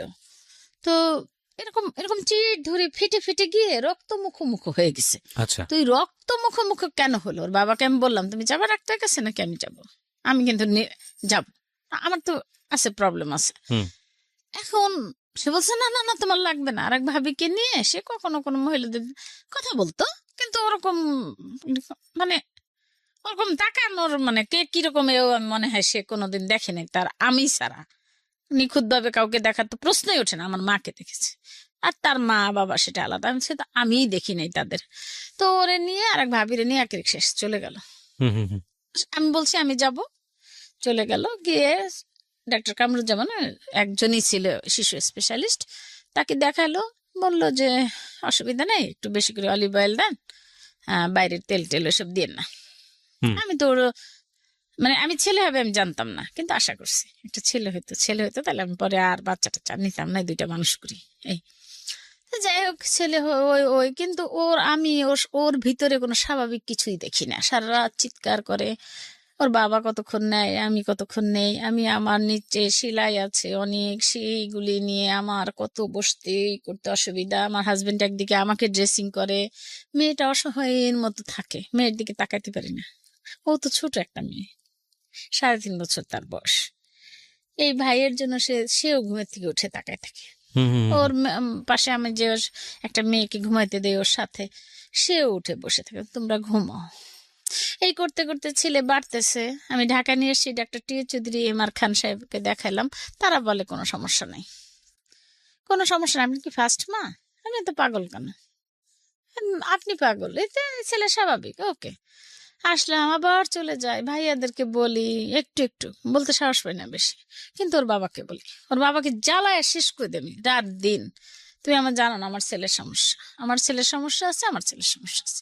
না সে স্বীকার করেই না, সে বলে যে কেউ স্বীকার করে না, সে বলে দেখো নীলু তুমি করো না, সমস্যা আছে, তুমি কি করবা করো, আমার যতটুকু অ্যাবিলিটি আছে তুমি তাই। ভাইয়া ফুড ফুড ইন্সপেক্টর, সে সময় তো বিয়ে দেওয়ার জন্য মানুষ পাগল, কিন্তু আসলে কিসের জন্য পাগল সেটাও জানি। ছেলে ভালো, পড়াশোনা, ঘর ভালো, বাড়ি গাড়ি, মানে ঢাকায় বাড়ি না থাকলে গেছে অনেক ধন সম্পদ, কিন্তু আসলে হলো ফুড ইন্সপেক্টর, মনে করে না জানি কি কত টাকার হয়, হ্যাঁ। অনেস্ট। হুম। ওই যে 2 নম্বরই ব্যাপার স্যাপার থাকে, হ্যাঁ ঘুষ টুস। কিছুই না, কোনো কিছু, সে কিছু না, সে সলিড বেতন। বলছে নিল আরেকটা আছে তাদের সরকারি একটা নাকি পার্সেন্টেজ আছে, ওগুলো আমাকে বলতো না, একটা সরকার নাকি দেয় 100 টন গেলে এই দেয়, মালটাল গোডাউনের মালটালের ব্যাপার আছে, এটা সরকারি পাওনা, এটা তার ন্যায্য পাওনা। হুম। তো বলতো কি নিল আমার যা আছে ওইটুক দিয়ে তুমি ওরে যা পারো করো। আমি ওরে নিয়ে ঢাকা আসতাম, ওই মেয়ে খুলনা রেখে, হুম। এই করতে করতে আমি 95-তে আমি বললাম আমি ঢাকা থাকবো, খুলনা থাকবো না, তুমি থাকো। আমি ছেলে মেয়ে নিয়ে চলে আসছি, ঢাকা এসে বাসা ভাড়া নিলাম, ডাক্তার দেখাবো, স্কুলে ভর্তি করবো, গেলাম সুইট বাংলাদেশে। আচ্ছা, সুইট বাংলাদেশ দিল্লি সিমটম কি মগবাজারে। দেখেছিলেন ওই সময়টাতে? আপনি নিজে সিমটম কি দেখলেন যেটা দেখে মনে হচ্ছে? দেখলাম যে ও শুধু জিদেই করে, মাথা ঠুকায়, আর যা মানে বলতে পারে না, কিছু কথা বলে না। আচ্ছা আচ্ছা। কথা বলবে না কেন, আমার ছেলের এত বছর বয়স হলো, 14 মাসে সে বলছে কি কি কি কি সারাক্ষণ আর কান্না আর গড়াগড়ি চিৎকার, আমি শুকাই এমন হয়ে গেলাম ভাইয়া। সবাই বলতো কি হয়েছে, কি হয় গ্রামে বলে সুতিকা মতিকা এরকম একটা কিছু বলে যে এরকম কিছু হয়েছে নাকি তোমার। আমি ওই কারো কথায় কোনো পাত্তা দিতাম না, আমার জগৎ হয়ে গেল ভিন্ন, কিসের খাওয়া কিসের পড়া কি করব, ফিডিংও করতো না, মুখ দিয়ে জোর করে চামিচ দিয়ে ঢুকাই দিতাম, খেত না। ভিতরে যে ভাই আমার জ্বলে পুড়ে যাচ্ছে, হুম যে আমার কি ছেলের স্বাভাবিক না, কিন্তু কি তা আমি বুঝি না, সমস্যাটা কেউ বুঝিও না। আর আমার ভাইরা ঢাকা আসলে বলতো কি বোকা, তো বোকারা একটু বাচ্চা কাচ্চা নিয়ে এরমই করে। হুম। নিলাম আলাদা বাসা, ভাইরা সব তখন বাইরে, 2 ভাই মাত্র বাংলাদেশে, গ্রামে থাকে বেশি, ঢাকা শহরের জমি জমা দেখাশোনা করে, আর কারো কোনো পাত্তা দেই না, আমার যা মন চায় আমি তাই করি। হুম। ওরে নিয়ে এই ডাক্তার ওই ডাক্তার, আর স্কুলে ভর্তি করলাম, লালমাটি আজকে স্কুলে ভর্তি করলাম। পরে আমার বাপের বাড়ির সাথেই লালমাটি স্কুলে ভর্তি করলাম, সেখানে 3-4 দিন ক্লাস করলো, ভর্তি টর্তি করলাম 5,000, সে সময় 5,000 টাকা দিয়ে আমার কিছু গহনা মনা সব আমি সেল করলাম ওর ট্রিটমেন্ট। তো ও ওই ভর্তি করলাম স্কুলে 5,000 টাকা দিয়ে। তখন বললাম কিন্তু যে আমার ছেলেটা না এরকম, প্রতিদিন গেলে দেখতাম কি আমার ছেলের এখানে আঁচড়ের দাগ, পিঠে, মাথায়, এই কানের এখানে, এখানে, এইদিকে রক্ত। কি হয়েছে বাবা? স্যাররা মারছে, স্টুডেন্টরা মারছে, মা আমাকে পাগল বলে। তখন আবার বলা বলা শুরু করছে। তো আমি বললাম যে আচ্ছা, কয়দিন দিয়ে এমবাসি কি আমার বাপের বাড়ি রেড়িয়ে দিছিলাম, ভাবলাম যে মোহাম্মদপুরটাকে বাপের বাড়ি এই বলি আর কি। তো বললাম যে মাদারীপুরটা আর কোনোদিন যাই না। তো বললাম যে বাজান তোমাকে বলে আচ্ছা ঠিক আছে, কয়দিনই করে আমি আবার ওই স্কুলের টিচারও হইলাম। আচ্ছা। বললাম কি যে আমাকেই দেন, আমি পয়সা নেবো না, আমার ছেলেটা একটু থাক, কারণ সমাজ দরকার তো ওর। আমার মনে হয় মানুষের সাথে মিললে ওই হবে। পরে কি করছে না ভাইয়া, 97 সনে ওর বাবা চলে আসলো ঢাকায় বদলি হয়ে। না ঢাকা না, ফরিদপুর নগরকান্দা বদলি হইলো, একটা জায়গার নাম। ওইখানে বদলি হইলো, আমাদের নিল বলে কেউ না, ওইখানে মানুষের সাথে মিলবে টিলবে, ভালো হইলো। বড় সাহেবের ছেলে, সবাই আদর করে, ওইখানে বেশ আদর পেয়েছে, কেউ কোনো ই করে নাই। আর আরেকটা, আমার বাপের বাড়ির থেকেও কেউ ওরে কখনো অবহেলা করে নাই। ও উল্টা পাল্টা কাজ করতো, নিজের কাজগুলি করতে পারতো না, হয়তো টয়লেটটা ভিন্ন ভিন্ন জায়গায়, খুব বেশি না, খারাপ খুব কিছু করতো না, কিন্তু হয়তো মানে জায়গা মতো আমার নিয়ে বসাইতে হইতো বা এরকম একটা কিছু করে ফেলতো হয়তো ডাইপারে। তো আমি অনেক বছর পর্যন্ত ডাইপার ইউজ করছি। সে সময় কিন্তু ডাইপার ছিল না, প্লাস্টিক পেন্টির মধ্যে আমরা একটা কাপড় দিয়ে ব্যবহার করতাম। তো যাই হোক, ভাইরা সব তো বাইরে, কেউ কিছু বল না, আমি আমার ইচ্ছা মতো ওর ট্রিটমেন্ট করানো, যেখানে যা লাগে খাই না খাই, আমার খাওয়ার পয়সা দিয়ে না খাওয়া, যেটা টাকা দিত ওর বাবা আমার কাপড় চোপড়ের জন্য, আমি সবকিছু ওর পিছনে ব্যয় করে আমি করলাম। মেয়ের টাকা, মেয়েরও তো পড়াশোনার জন্য দিত, মেয়েকে দিলাম এক স্কুলে, ওকে দিলাম আর এক স্কুলে, ওই স্কুলের টিচিং নিলাম, লাভ হইলো না। ক্লাসে তো আমি এক ক্লাসে তো আর থাকতে পারি না, ওর ক্লাসে। এখন দেখা যায় কি, ওর ক্লাসের বন্ধুরা বড় হয়ে যায়, ও ছোট।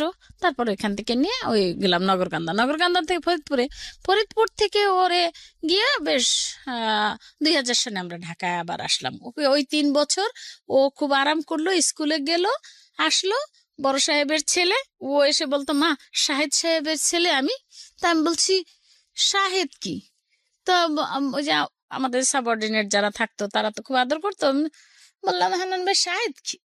বলে কি বড় সাহেবের ছেলে, বলে তো ও শুনছে শাহেদ। শাহেদ আমাদের ইলেকট্রিশিয়ান, শাহেদ আবার আমাদের ইলেকট্রিশিয়ান। এখন ও বলতো কি মা আমি কি শাহেদের ছেলে? তাই আমি বলছি কি ওই বড় সাহেবের ছেলে। কথার ভিতরে কিন্তু ওর অগোছালো রয়েই গেছে, ওর কথা গোছানো হচ্ছে না ভাইয়া। আমি যা বোঝার তা বুঝে নিয়েছি, কিন্তু সমস্যা বুঝতে তো পারি না। পরে আমি বলছি যা ইমার খান সাহেব, ওই তালুকদার কারো কাছে আমি যাবো না, আমি যাবো ইন্ডিয়া। পয়সা টয়সা গুছায় চলে গেলাম। ওর বাবা বললো, আসলাম ঢাকায় বদলি হয়ে আসলাম আবার 2000 সালে। আমি চলে গেলাম এই খিলক্ষেত, এই বাড়ি করে এখানে আসলাম, সেটা একটা বাড়ি করে আসলাম। আসার পরে ভাবছি পরে ওর বাবা রিটায়ার করবে, তখন ই করবো, বড় করে বাড়ি করবো আর কি। তখন ই করলাম, ওরে নিয়ে ইন্ডিয়া গেলাম 15 দিন। আমি আরো চিনি না জানি না ভাইয়া, একা, তখন তো অনলাইনে কিছু করা যায় না, বুঝছেন। তারপরে একা একা খুঁজে খুঁজে খুঁজে খুঁজে বলি নেই ওর বাবারে যে আমার ভয় লাগে বা কিছু বা এরকম। তখন তো মোবাইলও নাই। তো এখান থেকে ওখান থেকে ফোন করতাম টিএনটি দিয়ে, পয়সা দিয়ে। ভালো আছি, বাসায় টিএনটি ফোন আছে, ওটা মেয়েরে রেখে গেলাম আমার ভাগ্নির কাছে। তারপরে ওইখানে ডাক্তার দেবাশিস চৌধুরী, নিউরোলজিস্ট, উনি বললেন যে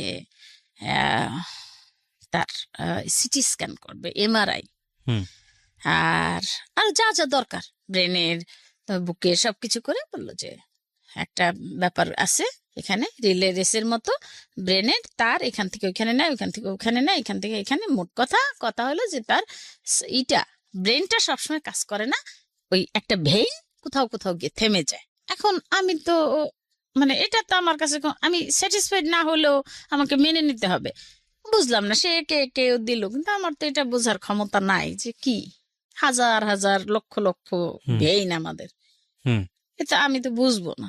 ওকে উনি যা বলছে, হ্যাঁ এ সারা জীবন একে ব্যাকিং দিতে হবে। ওকে ওর যখন 40 বছর থাকবে, ওর যখন 10, তখন ও 5-এর থাকবে, মেন্টাল এজ তার এরকম থাকবে সবসময়। ওকে, এই জিনিসটা আমি বুঝলাম। ওই যে ব্রেনের ব্যাপার বলছে, ওগুলি তো আর আমি বুঝি নাই কিছু। কিন্তু ওইটা বলছে যে মেন্টাল এজ তার কম থাকবে, ওটা আমি ভালো করে বুঝে ফেললাম। আমার পা তো আর নড়ে না ভাইয়া ওখান থেকে। ও তো বোঝে না, ও বর্ষা, তখন ওর বয়স কত, 7-8 বছর ওরকম। তখন ওরকম আমি ভাইয়া, কান্নাও আসে না আর কিছুই না। আস্তে আসলাম, কি ওষুধ আছে কোনো, বললো যে ও যদি খুব বেশি চেতে যায় তখন ওরই হবে, ওই ব্রেন ভেইন ছিঁড়ে গেলে সারা জীবনের জন্য পঙ্গু হয়ে যাবে, অ্যাবনর্মাল। তো এটার কি ওষুধ কি? এটার ওষুধ হলো একটা অক্সিটেল, একটা ওষুধ দিল, যে এটা একমাত্র মানে ইন্ডিয়াতেই পাওয়া যায়। তো কি করা, ওখান থেকে এতগুলি ওষুধ নিয়ে আসলাম, সারা বছরের নিয়ে আসলাম, দেখি না খুব বেশি কাজ। আসলাম বাংলাদেশে, দিলাম এই স্কুলে সেই একই অবস্থা, পাশের স্কুলে দিলাম ওই অবস্থা। একটা লন্ডন ইন্টারন্যাশনাল স্কুলে স্পা মিনারেল ওয়াটারের মালিক ছিলেন উনি, গুলশানে, ওনার কাছে গেলাম, যে লন্ডন ইন্টারন্যাশনাল স্কুলের মালিক, ওনার কাছে গেলাম, আপা আমার এই সমস্যা, আমার বাচ্চার পড়া লাগবে না, আমাকে একটা সমাজ দেন। তখন আমার মেয়ে বোধহয় ম্যাট্রিক পরীক্ষা দিল না, কিরকম হবে। তারপর আমি বললাম, আপা আমি কি করবো। আর ওর বাবা বাইরে বাইরে চাকরি করে, ঢাকায় না, আসলেই কাপড়টা চেঞ্জ করতে পারবে না, চট করে চলো এটা কিনে। জুস সেট আমার ঘর ভরে গেল, পাড়া দিতে পারি না ঘর, ওই একই জুস সেট, না দিলে রিক্সা থেকে আমারে ফেলে দেবে, আমারে ধাক্কায় ফেলবে, একই জুস বারবার, একই জিনিস জুস সেট। একদিন কি করলাম আমি আর আমার মেয়ে বুদ্ধি করে ওইগুলা নতুন একটা প্যাকেটে দিলাম, বুঝে গেল, বুঝে গেছে, বলছে মা এগুলা আগে। এই বালতি বালতি ভরে আমার বাসায় যে মেয়েটা ছিল, ও বাড়ি গেলে নিয়ে যেত। কি করবো, কত রাখবো, জায়গা নাই তো, রাগারাগি তো করতে দেওয়া যাবে না, রাগ তো করতেই পারবো না, তাহলে তো আমার খবর আছে। তো আমি সবসময় একটা কথা বলতাম যে দেখো, তুমি এসো না, মেয়েটাও এসো না। আমার মেয়েটা যদি কাছে আসে আর ও যদি উল্টা পাল্টা জায়গায় একটা চর থাপ্পড় দেয়, আমাকে যায়, আমি মরে যাই, কিন্তু তোমারে দিলে কামাই করে খাওয়াবে কে, ওর চিকিৎসা করবো কি দিয়ে? আর মেয়েকে দিলে মেয়েটা জীবন পঙ্গু হয়ে বিয়ে হবে না, একদিন বলবে মা তোমার এক সন্তানের জন্য দুইটাই শেষ, মা তুমি আসো না। ও তো আসতো মায়ায়। যাই হোক, মেয়েটা ম্যাট্রিকে এ পেলো, তখন গ্রেডিং পদ্ধতি শুরু হলো। তারপরে ওরে নিয়ে ওরকম দৌড়াদৌড়ি এই করতে করতে করতে এই স্কুল, লন্ডন ইন্টারন্যাশনাল স্কুলে দিলাম। আপাকে বললাম, আপা, একজন প্রিন্সিপাল, আপা আমার ছেলেটার পড়ালেখা লাগবে না, আপনি শুধু ই করেন। তো ওনার কয়েকটা স্কুল, একটা গুলশানে, একটা কোথায় উত্তরা, আর একটা ধানমন্ডি। তো বললো যে আপনি উত্তরা যেহেতু খিলকাত, উত্তরা দেন। তো উত্তরা দিয়ে ওকে ডে কেয়ারের মতো দিলাম। যখন ওকে দিলাম ভাইয়া, ওকে যখন স্কুলে দেওয়া শুরু করলাম, 5-7 দিন পরে শুরু হলো আবার সেই একই। এখানে গিয়ে দেখতাম লাল হয়ে আছে। মানে শিক্ষকরা অত্যাচার করতো নাকি বাচ্চা কাচ্চারা অত্যাচার করতো? শিক্ষক, বাচ্চারা সবাই। বাচ্চারা বলতো পাগল, টিচাররা মারতো, ওদের সাথে বনিবনা করে থাকতে পারিস না কেন, ওদের সাথে কেন। এখন আমি তো বলেই দিয়েছি যে ওরা যা পারবে ও পারবে না, তারা ফোরে ভর্তি করি। সেই আমরা একসময় পড়াশোনা করেছিলাম, আপনি, আমি জানি না আপনি শুনছেন কিনা, যে একটা তৈলাক্ত বাঁশ দিয়ে বানর উঠলো, নিচে নেমে যেত, আবার তো মনে মনে জিদ হইতো, বেটা নিচে নামে, বানরটা নিচে নামে কার, এই তেলেই দেয় কেন। তো ঠিক সেরকম আমার ছেলের অবস্থা। আমি মনে মনে ভাবতাম যে ও তো ওরকম ফোরে উঠবে আবার নিচে নেমে যাবে, এটা বলেই দিয়েছি। তার মা ভাইয়া প্রতিদিন, আর এ তো ভালো লাগে না। এরপর একদিন গিয়ে শুনলাম কি, দুপুরবেলা শুয়েছিল, রেস্ট নিয়েছিল, একটা মেয়ে নাকি ওকে একটা বাজে কাজ করছে। তারপরে এটা কে বললো? ও আচ্ছা, ও বলতে পারতো বিষয়গুলো? বলছে। বলার পরে আমি চিন্তা করলাম যে এই কথা যদি বলি, কোন দিন বলবো, যেদিন আমি আমার ছেলেকে নিয়ে যাব। কারণ এটা বললে আলটিমেটলি ওকে বলবে যে আপনি নিয়ে যান। এক্স্যাক্টলি।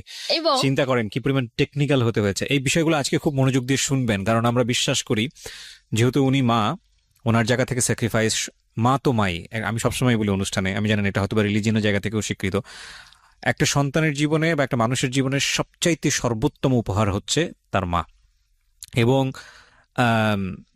মার জায়গা থেকে একটা সন্তান যাই হোক না কেন, আর কেউ না থাকুক, মা থাকবে, এটাই সত্য। কিন্তু আমাদের সমাজে সবকিছু মিলিয়ে একটা মানুষকে, একটা বাচ্চাকে বড় হতে হয়। এবং এই যে ওনার যে ফাইটটা, বা আজকে যে গল্পটা আপনার শোনা শুরু করলেন মাত্র, আমি বিশ্বাস করি বাংলাদেশের অসংখ্য মা এরকম ডিফারেন্টলি যারা অ্যাবল, আমরা বলি ডিসেবল, আমরা বোঝার জন্য বলি প্রতিবন্ধী। তো এই যে কমিউনিটিটা আছে, ইটস আ লার্জ কমিউনিটি সারা ওয়ার্ল্ডে, বাংলাদেশেও একটা বৃহত্তর কমিউনিটি, বিভিন্ন শ্রেণীতে বিভিন্ন পর্যায়ে আছে। তাদের যে ফাইটটা সেটা আমাদের জানা জরুরি, নইলে আমাদের সমাজের যে পারসেপশন, আমাদের সমাজের যে দৃষ্টিভঙ্গি সেটা চেঞ্জ হবে না। এবং সেটার জন্য আজকের এই অনুষ্ঠানটা ক্ষুদ্র হলেও একটা বড় ভূমিকা রাখবে আমি মনে করি। জি বলুন, তারপর কি করলেন? তারপরে আমি ভাবলাম, যেদিন ওইটা ও বললো যে মা আমার সাথে ও এরকম খেলা করছে, তখন আমি বললাম যে কে? প্রিয়াঙ্কা। ওর এখনো মনে আছে সে নাম। এখন আমি নিচে বসে ভাবলাম যে আজকে আমি যদি বলি তাহলে আমাকে নিয়ে যেতে হবে, আর নাই বলি তাহলে এই জিনিস হতেই থাকবে। এটা কি ছিল, ক্লাসমেট ছিল নাকি কোনো টিচার না, ছিল? সে বড় ছিল, ক্লাস 5-6 এর মতো হবে আচ্ছা, মেয়ে। ওকে। মেয়েটা অ্যাডাল্ট মোটামুটি, ওকে বোঝার কথা, ওকে। এই জিনিসটা বোঝে সেটা। তখন আমি কি করলাম, পরের দিন বাসায় গিয়ে এসে চিন্তা ভাবনা করে ওর বাবাকেও বললাম না, ওর বাবা নাই কাছে। তখন কেবল মোবাইল শুরু হয়েছে, দুইজনে দুইটা মোবাইল নিয়েছি, আমিও আমার হাজবেন্ডও 20 ফোন তো আছেই। তো আমি কি করলাম, ওকে পরের দিন যে ব্যাগ নিলাম না, গিয়ে আমি আর প্রিন্সিপালের সাথে হাজার চেষ্টা করেও আর দেখা পেলাম না তার। জাপা আমি এই বলেছিলাম, এখন এই হলো। তা একটু ভাবছি আসার সময় বলে আসি, পারলাম না বলতে। আমাকে বলে টিচাররা, পাগল ছাগল ছেলে মায়ের কাছেই রাখতে হয়। তখন আমি বললাম যে দেখেন, যখন ভর্তি করছিলাম তখন তো এই কথাটা বলেন নাই। আমি কে ভর্তি করছি? আমি আপনাদের হেড যে, তার কাছেই তো আমি গিয়েছি, ওই গুলশান শাখায়। তো সেই তো আমাকে ট্রান্সফার করছে এখানে, না হলে তো আপনারা নিতেন না। পাগল হোক ছাগল হোক আমার ছেলে মেয়ে আমি বুঝবো, কিন্তু আপনি যদি না নিতেন তাহলে আমি জোর করে দিতাম না আপনাকে ভাইয়া। বলে আমি তাকে নিয়ে আজকে শেষ, আমি আর ই করবো না। তবে আপনি আপনারা যে লাঞ্চের পরে ছেলে মেয়ে এক জায়গায় দেন, এটা দিয়েন না, এটা ঠিক না। এটা বলে আমি ওইখানে ওর তোষক রইলো, তারপর বিছানা বালিশ সব রেখে, কারণ আমি ওইটা আনতে গেলে আমাকে 5 কথা শোনাবে, ওই ধৈর্য আমার নাই। একদিকে ছেলের কথা আর একদিকে এইটা, মেয়ে থাকে, মেয়েটা সুন্দরী, আমার মেয়েটাকে দেখেন ছবিতে, খুব সুন্দরী মেয়ে, আল্লাহর অশেষ রহমতে। এখন আমি এই মেয়ে রেখে যাই, এই আমার এক টেনশন। ওকেও আমি আবার এখন উত্তরায় মাইলস্টোন এসে ভর্তি করে দিলাম কলেজে। এখন ওই দুজনকে নিয়ে যাই, এখন ওরে নিয়ে যাই সাথে, আর মেয়েকে নিয়ে যাই। মেয়েকেও তো আমার পাহারা দিতে হবে, আর মেয়ের সাথে আমার একটা অভ্যাস আছে, আমি ওই কলেজের বা স্কুলের স্যারদের সাথে খুব কমিউনিকেট করি। আচ্ছা, ভেরি গুড। হ্যাঁ, আমি সব সময়, এটা আমার একটা মানে ব্যাড হ্যাবিট বলুক যাই বলুক, না এটা ভালো তো, আমি কমিউনিকেট অভিভাবক হিসেবে খুবই ভালো। হ্যাঁ, তারা বিরক্ত হোক যা হোক, একবার না করি আর একবার করি, যখন বুঝি না এই টাইমে টাইম বুঝে করি, আচ্ছা, যে কোন টাইমে ক্লাস নাই বা এরকম আর কি। যাই হোক, তো আমার সাথে গোপনে একটা স্যারদের সাথে সম্পর্ক থাকতো। ওই সম্পর্কটা যে মেয়ে ক্লাসে আজকে 5 মিনিট দেরি করছে বা আসে নাই, আচ্ছা এটা আচ্ছা, একটা থাকতোই। তো এরকম আর কি। যাই হোক, তো মেয়েটাকে আস্তে আস্তে আমি আবার একটু ই করলাম, আমি আর আমার হাজবেন্ড ওর বাবাকে বললাম, দেখো ছেলে তো বুঝতেই পারলা এরকম, এখন বলো আমি মেয়েকে কি বিয়ের ব্যবস্থা করব? ও আমরা আমেরিকা যাওয়ার জন্য, তখন ভাইরা আমেরিকায় চলে গেল। ভাবলাম এই দেশে তো কোনোদিন এরকম হবে না কিছু, তা আমি বাইরে চলে যাই আমেরিকার যাওয়ার জন্য। আমরা সবাই প্রিপারেশন নিয়ে আমেরিকা এম্বাসি ফেস করলাম, দিল না ভিসা পেলাম না। আচ্ছা, আর এমনই দুর্ভাগ্য যে প্রতি লটারি ডিবি সবাই পায়, আমার ঘরে সবাই পাচ্ছে, ভাই ভাবিরা পাচ্ছে, তাদের ভাইরা পাচ্ছে, বোনরা পাচ্ছে, আমি পাই না। আমার ভাই বোন কেউ আমরা লটারিতে পারি না, তারা এমনি যাচ্ছে, লটারি পাই না। তো মাকে বললে মা তো সবসময় ওই চিন্তাই করে, হারে আমার মেয়েটার কি হবে, কি হইলো এই। আর আমার দিবানিশি কোনো ভাইয়া কাজ নেই, শুধু ওই একই, ওরে কোথায় নেব, ওরে কি করব, ওইদিকে মেয়েটা হচ্ছে বড়, মেয়েকে কি করব, এই করে করে মেয়েকে আমি ই করলাম যে বাবা তুমি দেখো তো বিয়ে দেব তোমাকে। প্রথম তো তেলে বাগুনে চেচ্ছে, কোনো মতেই পারলাম না। ওর বাবাকে খুব ভালোবাসতো সে, বাবা ভালোবাসারই লোক, তারে ভালো না বেসে কারো উপায় নেই, সোজা কথা, তাকে ভালোবাসতেই হবে, আপনিও বাসবেন। বাহ, বিউটিফুল। আমার কথা হলো যে আপনি পাশ দিয়ে একটা লতা পাতা একটা শিয়াল গেছে, সেও বলবে ভদ্রলোক ভালো, মানে ওর জবান খুলে দিলেও বলবে এটা। বাহ বাহ, খুব তো ভালো। এখন ভাইয়া ওর বাবাকে ভালো না বাসার কোনো কারণ দেখি না। আমি মনে করি আমাকে ভালোবাসছে সে, এটা আমার জীবন ধন্য, আমার মার দোয়া আমি মনে করি। কারণ মার তো দোয়া করে সবার জন্য ভালো মন্দ। আর ছোট সেই সময় তো আমি শান্তশিষ্ট ছিলাম, আমি মার দোয়া পেয়েছি। তো যাই হোক, এখন ওর বাবাকে বললাম যে দেখো আমরা একটা কাজ করি, 2টা বাচ্চা নিয়ে টেনশন, আমি তো পারি না, আর তুমি যদি ঢাকার বাইরে না থাকো আমিও তো সংসার চালাতে পারবো না, আমাদের তো ওরকম নেই, তাইলে আর দেশের জমি জমা বিক্রি করে আনাও তো ভালো লাগে না, তুমি একটা কাজ করো, ওই মেয়েটারে আসো তো বিয়ে দিই। ওকে, আমার বোনদের সাথে বুদ্ধি শুদ্ধি করে আমি চিন্তা করলাম যে আমার ফ্যামিলিতে আসলে আমার ভাই বোনরাই আমার, তার মানে নেই। তো আমার চাচাতো ভাইয়ের ছেলে আবার বাইরে থাকে, আমার ভাইও বাইরে থাকে, ওরা আবার দেখছে লন্ডনে, আমার ভাই ওই ছেলেটাকে দেখে পছন্দ হয়েছে, পড়াশোনা করছে, তারপরে আবার পাশে থাকে, পাশের ফ্ল্যাটে ভাইয়া, ও দেখে তারপর ফ্রান্সে সেটেল হয়েছে। আমার ভাই আবার ফ্রান্সে বেড়াতে গেছে, দেখছে ছেলেটা খুব সুন্দর। ওই ছেলের একটা কাহিনী আছে খুব ছোটবেলায়, সেটা পরে বলেছে আমার হাজবেন্ড, এটা পরে বলি। ওইটা বলে কি এদিক থেকে প্রচুর, আমি যখন বললাম প্রচুর প্রপোজাল আসা শুরু হলো। আচ্ছা, একদিকে ওর বাবা ভালো চাকরি করে, সে তার তো উন্নতি হচ্ছে, এখন সে আবার ফুড কন্ট্রোলার হয়ে গেল ইতিমধ্যে আস্তে আস্তে। তো ভালো চাকরি করে, ঢাকায় বাড়ি আছে, মেয়ে সুন্দরী, বা মা মোটামুটি শিক্ষিত, এখন একটা ভাই। কিন্তু চিন্তা করলাম কি যে এই ভাইয়ের কথা শুনলে যদি না হয় বিয়ে, কি করব? কিন্তু লুকাবো না, কিন্তু মনের মধ্যে মাঝে মাঝে উকি দিত যে একটু লুকাই। ওকে, তো যাই হোক, এরকম করে করে যখন কয়েকটা প্রপোজাল একদম কাছাকাছি, এর মধ্যে আমার ওই ছেলেটা পছন্দ হইলো সবার। আচ্ছা, আমার চাচাতো ভাইয়ের ছেলে ফ্রান্সে থাকে, ও ভাইয়া বলল যে দেখ ছেলেটা আমাদের কাছের লোক, ও খুব ভালো, আমি ওকে দেখছি, আমাদের বংশেরই ছেলে। তো ওর বাবা কি করলো, ওর বাবাকে বলার সাথে সাথে সে বললো যে আমি এখানেই দেব। মেয়ে ছিল অন্য জায়গায়, একবার তারে রাজি করাইছি, এখন আবার এই জায়গায়। এখন আমি বলছি আমি তো বলতে সাহস পাবো না, তুমি বলো।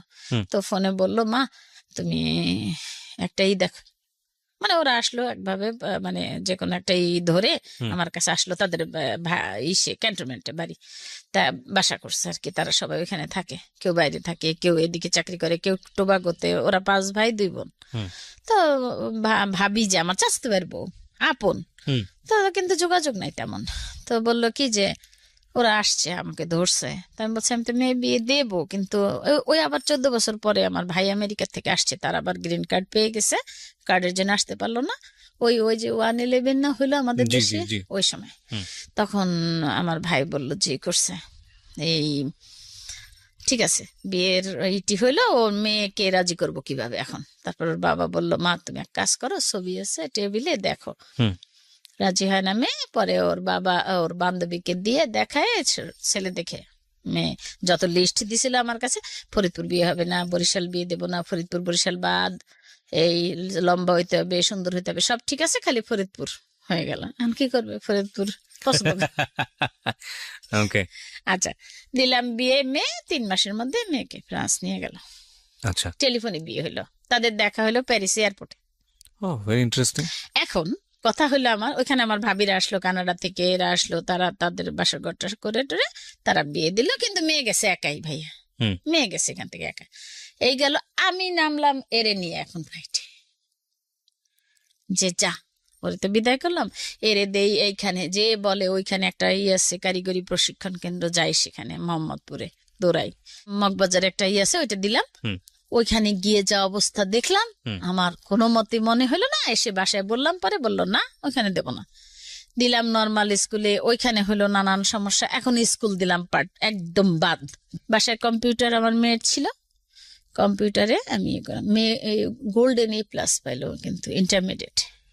ভেরি গুড, তারপরে বিবিএ তে ভর্তি করছিলাম জাহাঙ্গীরনগরে। আচ্ছা, ওই সময় বিয়ে শাদী হয়ে গেছে, ওই সময় দিয়ে দিলাম। পরে ফ্রান্সে গিয়ে পড়াশোনা করেছে, পরে ওইখানে ডিপ্লোমা করছে, অনেক মেয়ে খুবই ব্রিলিয়ান্ট ওর বাবার মতে, মাশাআল্লাহ। তারপরে ওখানে অনেক ডিপ্লোমা, মানে গ্রাজুয়েশন আর করে নাই, ডিপ্লোমা করছে অনেকগুলিতে। তারপরে ভাষা, সে তো মানে ওই যে বাংলাদেশে 3 মাস ছিল, সে মানে জামাইয়ের চেয়ে আগে তার ভাষা এখন বলে মা আসে।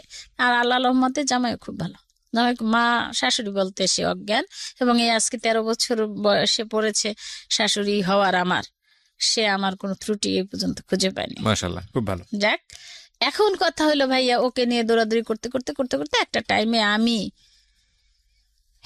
এই স্কুল সব বাদ দিয়ে দিলাম ইসে 10-12টা স্কুল তো না আরো বেশি হবে, দিলাম কম্পিউটার ট্রেনিং একটা আমার পাশে দিয়ে আসলাম, ভর্তি টর্তি করে 7,000 টাকা কোর্স দিলাম। জানি তো কি আর কোর্স করবে, তারপর দেওয়ার পরে সে একদিন ক্লাস করলো, আমি নিয়ে আসলাম, পরের দিন দেখি কান্না করতে করতে আসছে। কি হয়েছে মা? আহ, আহ, গুণা কি, ভালো না মন্দ? গুনাহ। গুণা। হুম। তা আমি বলছি, গুণা বুঝতে পারছি, আমি বলছি, গুণা ভালো না। মা তাহলে তুমি আর বাবা গুণাটা করলা কেন? এই প্রশ্ন আপনাকে করেছে? আমার ছেলে হুম। আসলো, গেটে ঢুকেই বলল, মা গুণাটা তুমি আর পাপা করলা কেন? বুকে জড়াই ধরলাম। কি হয়েছে বাবা? বললো, মা আমাকে একজনে বলছে ওর বাবা মা কি যেন গুনাহ করছে, তার ফল। ভাবছিলাম ভাইয়া চোখে পানি আনবো না, কারণ আমার আজকে এত সুখের দিনে আমি আর সেই দুঃখের বা কষ্টের কথাগুলো আমি বলতেও মানে বলবো বলেই আসছি, কিন্তু আমি চোখে পানি আনবো না, কারণ আমার এখন অনেক সুখ, আমি না, সব আপনি ভুলে বলেন, গেছি। আপনি বলেন, কারণ আমি জানি বাংলাদেশের অসংখ্য মাকে এই প্রশ্নের মুখোমুখি হতে হয়। সমাজে আজকে একটা এই ধরনের, আমি মনে করি আমাদের ওই যে প্রতিবন্ধী শব্দটা ইউজ করি, আমাদের এই সমাজের এই যে চিন্তাটা, এই জায়গাটা প্রতিবন্ধী, এবং এই জায়গাটা একটা কোষের মানে থাপ্পড় দেওয়ার সময় এসছে। কারণ বাবা মাকে আপনি তো ফাইট করেছেন, আমি এরকম গল্পও জানি যে সমাজের অনেক উঁচু তলার লুকায় রাখে। আপনি যেটা মনে আছে, একটু আগে অনুষ্ঠান শুরু হওয়ার আগে আমাকে বলছিলেন গল্পটা, লুকায় রেখেছে, পরিচয় দেয় না। এবং এটার জন্য বাবা মাদেরকে দোষ দিয়ে লাভ নেই, কারণ যারাই বের হন ঘর থেকে তাদেরকে প্রথম যে কোশ্চেনটা ফেস করতে হয়, কোনো সন্তান যদি এইভাবে দুনিয়াতে আসে, নিশ্চয়ই বাবা মায়ের কোনো দোষ ছিল, যে কারণে আল্লাহ শাস্তি দেওয়ার জন্য এটা দিয়েছে। এটা হচ্ছে কত বড় গুনাহের কাজ এই কথাটা বলা। এই চিন্তাটা যারা করেন তারা যে আসলে বুদ্ধিগতভাবে কি পরিমাণ প্রতিবন্ধী, এটা বলার অপেক্ষা রাখে না। আল্লাহ মাফ করুক। তো তারপরে কি হলো? এখন আমি ওকে জড়াই ধরে ভিতরে এসে বললাম, আসো এদিকে আসো, কোনো অসুবিধা নেই। তো ও তো আর অনেকক্ষণ মনে রাখতে পারে না, একটা জিনিস তো ধরে রাখে না, ও খেলায় মেতে আছে। কিন্তু যা হবার তা তো আমার হচ্ছে, যে এই তো আমার শুরু হলো, ছেলে বড় হচ্ছে, তখন বয়স হতে বাড়ছে, সে কি করব আর কত এরকম, বাইরে যাওয়া হলো না, আমেরিকা হলো না, তাহলে কানাডায় চেষ্টা করি, তা না হলে কোথাও বিদেশে চেষ্টা করি। মেয়ে আবার অনেক চেষ্টা ফেষ্টা করছে বাইরে যাওয়ার। আমি মালয়েশিয়া ট্রিটমেন্টের জন্য গেলাম ওরে নিয়ে, সিঙ্গাপুরে গেলাম, ইন্ডিয়া আবার গেলাম হুম। ওরে নিয়ে, চেন্নাই, ভেলোর। ভাই আসলে কোনো কাজ হবে না, কোনো কাজ treatment নাই, এ কাজ হবে না, এর হ্যাঁ। কোনো ট্রিটমেন্ট নাই। এখানে হলো ট্রেনিং ট্রেনিং ট্রেনিং তাদেরকে, কিন্তু ট্রেনিংটা দিবে কে? কথাটার উচ্চারণটা তো হচ্ছে না। এ কি জিনিস, এটা কি, অসুখটা কি? প্রতিবন্ধী তো কোনো অসুখ হতে পারে না। এর একটা একটা তো অবশ্যই, এখন যেমন যেটা NDD, neuro develop disorder, ASD, autism spectrum disorder, ADSD, এটাও অটিজম স্পেকট্রাম হাইলি ডিজঅর্ডার।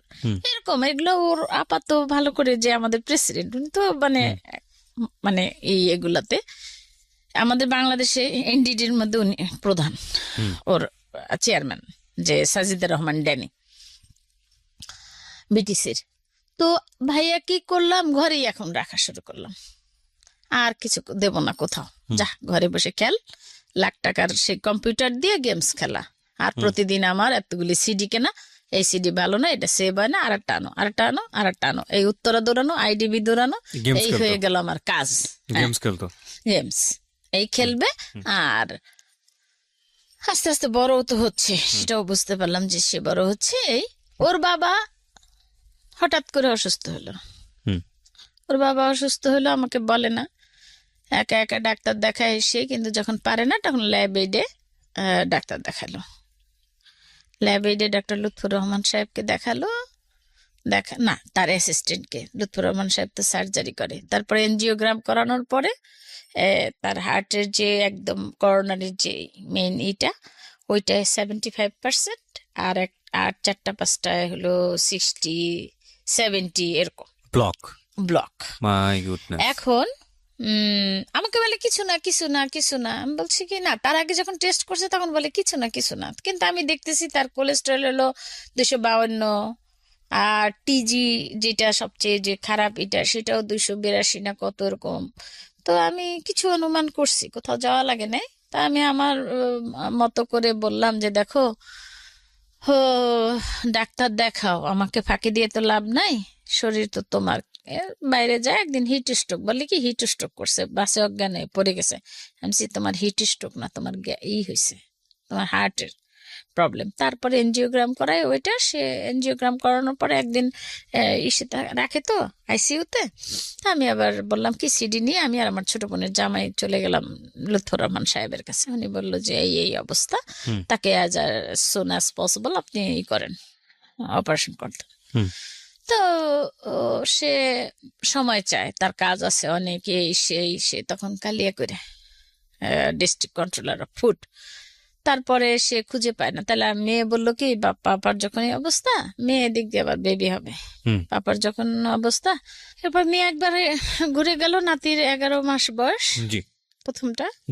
তো বললো যে মা করো না, বাবাকে ও শুনলো, বাবাকে হয় সিঙ্গাপুর না তো বামরুন গ্রেডে নিয়ে যাও, আমি টাকা দেবো, এটা বিয়ের সম্পূর্ণ আমার। তো বললো যে ঠিক আছে। ওর বাবা শুনে টুনে আমার কাছে বললো আচ্ছা ঠিক আছে। সে আমার বোন থাকে ধানমন্ডি, আমার ইমিডিয়েট বড় বোন, তাকে আমার বোনদের সবাইকে সে রেসপেক্ট করতো। সে ওই বোনকে খুব ভালোবাসতো, বড় আপাকে ভালোবাসতো। বড় আপা নাই, সে আমার ওই বোনকে বলতেছে যে আপা আমি গেলে তো ও আর আমি দুইজন, আর এখানে থাকলে আপনাদের পাবো আপা। আমার না ওই যে অনেক হসপিটাল ভাল লাগে না, নোংরা, এটা ভাল লাগে না, মানুষ বেশি, হ্যান ত্যান। আপা আমার না কলিগ কয়েকজন বা তাদের আত্মীয় স্বজন স্কয়ার হসপিটালে ডাক্তার মুখ আসছে ইন্ডিয়া থেকে, ওর হাতে প্রায় 200 জন অপারেশন হয়েছে, সবাই সাকসেস। তো আপা করি, ওই ডাক্তার দেখাবো। তো আমাকে আমার বোন বললো কি তুই ওর নিয়ে পিড়ি করিস কেন, বিদেশ নিয়ে? আমি তো করি না, মেয়ে করে, আর এখন সমস্যা হলে তো আমাদেরই হবে, ভুক্তভোগী আমাদেরই। আমি কি করবো, আমার এই ছেলে মেয়ে দূরে, আমি তারে নিয়ে দৌড়াদৌড়ি করবো? বলে কি তোর দৌড়াদৌড়ি লাগবে না, আমি ডাক্তার দেখাবো। সে ডাক্তার দেখাইলো। তা ডাক্তার মনে করছে ওই আমার বোনই, তার ওয়াইফ মনে হয়, বলতেছে আপনার হাজবেন্ড চায়, আমার বোনকে বলে সময় চায়। তারে সময় দেয় কে? সময় তো আল্লাহ দিবে না তাকে। সে মতো বলছে ঠিক আছে। তা আমাকে বললো আমার বোন, সে আর বলে না, একটু নিঃশ্বাস নিতে কষ্ট হইতো, হাঁটায় কষ্ট হইতো, আমাকে বলতো না। আমাকে দেখলে বলতো কিছু হবে না, কিছু হবে না, কিছু হবে না, কিছু না। আপনার ছেলে বলতো? আমার হাজবেন্ড আপনাকে সবসময় সাহস দিত, হ্যাঁ কিছু হবে না, কিছু হয় নাই, মানে সে লুকায় রাখতো, কিছু হয় নাই। তারপরে যাই হোক, কি আর করা, আমি ভাইয়া তার মানে একদিকে তো ভালো মানে রাগ ওঠে, রাগারাগি করি, আবার ভাবি রাগ করে লাভ কি, আরো বেশি কষ্ট পাবে। তাহলে ঠিক আছে দেখি আমার কি আছে কপালে। তা আমি যেখানে সে করে মানে তার চাকরি, তার যে অফিসার, আবার তাকে ফোন করলাম, করে আমি বললাম যে স্যার এরকম তো আমার হাজবেন্ডের এই অবস্থা, তার এত %, এখন সে তো নেয় না, ছুটি নেয় না। তাহলে বললো যে কোরবানি ঈদের পরে আপনি করেন, যে কোনো একটা কোরবানি ঈদের পরে ছুটি নেন, ছুটি নিয়ে আপনি অপারেশন করায়। তো সে ঠিক আছে। তারপরে সেও বললো যে আচ্ছা রাজি, ঠিক আছে। সে ডিসেম্বর মাসে কোরবানি ঈদ তখন হয়ে গেল, অপারেশনের জন্য রেডি হলো স্কয়ার হাসপাতালে। স্কয়ার হাসপাতালে হাসপাতালে 3 তারিখে এনজিওগ্রাম করার পরে 5 তারিখে অপারেশন করলো। অপারেশন করার পরে আমাকে বললো 3টার সময় আসেন, খালি আপনারা একটা রুম নিবেন। আমি আবার 7,000 টাকা 5,000 টাকায় রুমে টুইন বেড শেয়ার করতে হতো। আমি বললাম না, 7,000 টাকার নেই, মানে শেয়ার করবো না, তোমার ইনফেকশন হবে। তো ওনারা বললেন কি যে আপনারা এক কাজ করেন, আসলে ছেড়েই দেন, কারণ 5 দিন তো আমাদের আন্ডারে থাকবে, তারপরেও লাগতে পারে আইসিইউতে থাকা, তার চাইতে আপনারা ছেড়ে দেন, আবার নতুন করে রুম নিয়েন, রুম অ্যাভেলেবেল। ওকে আমরা সব নিয়ে এটে আমার বোনের বাসায়, আমি আবার খিলখাতে একটু দূরে, আমার বোনের বাসা ধানমন্ডি, এক বোনের বাসা শেওড়াপাড়া, মায়ের বাসা শেওড়াপাড়া। হুম। ইতিমধ্যে আমার মা মারা গেছেন, আমি আর বলিনি ওইদিকে আর যাব না, হুম। কারণ আমার যেখানে এটা মূল কাজ ওইখানে আসি। জি। তো এরপরে কি হলো, আমার হাজবেন্ড 5 তারিখে, ডিসেম্বরের 5 তারিখে আমাকে খবর দেওয়া হলো। তখন ছিল মহরম, আমরা ইফতার করে কেবল বসছি, আমি দেখি অনেকগুলি ফোন আমার টিএনটি থেকে। হুম, হুম। তা আমি আবার ওখানে ব্যাক করলাম, কি হলো, আমি শেওড়াপাড়াতে আমরা সব বোনরা ইফতার করতেছিলাম হুম। মহরমের, তখন 9ই মহরম। তখন বলল যে আপনার ছেলে মেয়ে নিয়ে আসেন। তা আমি বলছি, ছেলে মেয়ে, মেয়ে তো বাইরে, ছেলে মেয়ে নিয়ে আসবো কেন, আমার মনেও আসে না। তারপরে আমি সেই খাবার দাবার খেয়ে একটু নামাজ পড়ে, ওই সময় ফোন আসছিল, তো ওদেরকে সব রেখে আমি বললাম কি, কপালটা পুড়লই নাকি, এটা বলে আমি বের হয়ে গেলাম। তার আগে তো মানে হাসপাতালে ভর্তি হইলো, আমরা যাওয়া আসা আছে, ও গেল, আগের রাতে বিদায় হইলো, ওর সব এগুলার বাদ এখন শেষ মুহূর্তে যেটা, সেটা সকালবেলা সে নামাজ পড়ছে, জিকির করছে, হুম। সে তার হাসপাতালে ভর্তি করছি পরে তার দেখছি আমি নুরানি চেহারা, কি বলে তাকে, মনে হয় ফেরেশতা এসে বসে রয়েছে হুম। এরকম। সারা রাত জাগলাম আগের রাতে। তারপরে সে যখন ওই যে ওটিতে চলে যায়, আমার হাতখানা ছেড়ে, আমরা সবাই আছি, হাতখানা ছেড়ে চলে গেল ভিতরে। তারপর আমাকে বললো 3টার সময় আসেন ই করবো। তারপরে ওই যে ওয়ান টাইম ইউজের যে কাপড়গুলি পরায়, ওইগুলি 80 টাকা দিয়ে কিনে আমি ভিতরে ঢুকলাম। ঢুকে দেখি আমার হাজবেন্ডের মেশিন টেশিন সাইড দিয়ে তো চলতেছে। হুম।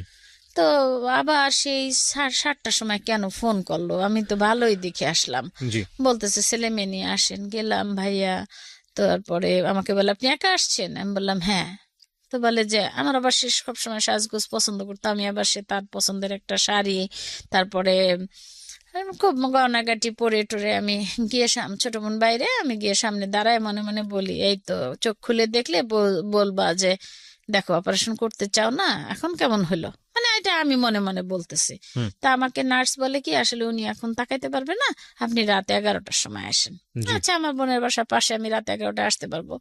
আসলা, আর আসবো কি, ওই সময় তো শুনলামই, তখন 3টা বাজে, আর ওই সময় তো শুনলাম আসেন তাড়াতাড়ি তাড়াতাড়ি। গেলাম পরে ওই অবস্থায় সাজাগুজো, আমি ওই অবস্থায়, আমি ইফতার করছি করছি। তখন আমাকে বলে কি, আপনি ছেলে নাই কেউ আপনার সাথে, আমি বলছি, না আমার ছেলে তো বাসায় অন্যরকম। আর কেমন আপনার সাথে কোনো ই নেই, আমি বলছি, আছে দেওর, দেওরকে ফোন করলাম, ওই যে যেই দেওর আমার বিয়ে দিল, হুম, হুম, ও ওই ওই খিলখ্যাতে, ওরে ফোন করলাম, যে ও থাকে লেক সিটি কনকর্ড, আমি থাকি আরেক সাইডে। তা আমি বললাম, ইসমাইল তোমার ভাইয়ের অবস্থা ভালো না, একটু আগে শুনলো অপারেশন সাকসেস, এর মধ্যে আবার বলে ভাইয়ের অবস্থা ভালো না, আসো। সেই দিন ছিল ঢাকা শহরে জ্যাম, ভাইয়া জ্যাম, মানে প্রচন্ড জ্যাম ছিল। হুম, হুম। তার 3 ঘন্টা লাগছে ওইখান থেকে স্কয়ার হাসপাতালে আসতে, আমার বোনরাও শেওড়াপাড়া থেকে আসছে 2 ঘন্টায়। তা আমি একটা সিএনজি কি জানি কি মনে করে, মনে হয় তখন ইফতার করতেছিল সবাই, মহরমের রোজা তো থাকি, আমি নিয়ে আমি ওই সিএনজিটায় চলে আসলাম। এসে নিচে আসি, তখন আবার ফোন করছে আমাকে, আসেন না কেন। হুম, হুম। তারপরে আমি কি করব, আর ওইখানে এসে শুনলাম এই এমসি, কি অবস্থা বলেন না, বলে কি না এমনি ওনার ফল করছে, উম, কি জানো, প্রেশার। হুম। তা আমি বলছি, কিরকম এখন বলেন তো, কি চান্সটা কি, এমন না ওইসব মনেই হয় না, খারাপ কিছু মনেই আসে না। সে বললো যে 50-50 চান্স। আমি 50-50 চান্স মানে কি, বলে আমি ডাক্তারের ইটা ধরলাম, কলারটা ধরলাম, 50-50 চান্স মানে কি। তো বলে যে না, মানে আমরা তো চেষ্টা করতেছি। আমি বলছি, কি চেষ্টা করেন আপনি, মানে আমার ওই জিনিস আসেই না যে সে দুনিয়ায় থাকবে, ওইটা মনেই হয় না, কেন মনে হয় না আমি কিছু বুঝি না। অন্য সময় তো মনে হইতো, এখন মনে হয় না। এর মধ্যে আমার বোন আসলো, দুলাভাই আসলো, দেওরেরা খালি ফোন করতেছে, ভাবি কি অবস্থা কি অবস্থা। আমি বলতেছি ভাই ডাক্তার তো এই বলে, বলে আসতেছি ভাবি, জ্যাম জ্যাম, মোটরসাইকেলে উঠি একবার, সিএনজিতে উঠি একবার, ভাবি এসে। এর মধ্যে লোকজন হাসপাতাল ভর্তি হয়ে গেল, অফিসের লোকজন খবর পেয়ে গেল, আমার বোন আসলো, বোন সবাই রে কল দিতেছে, এই অবস্থা এই অবস্থা, সবাই শুনলো ভালো।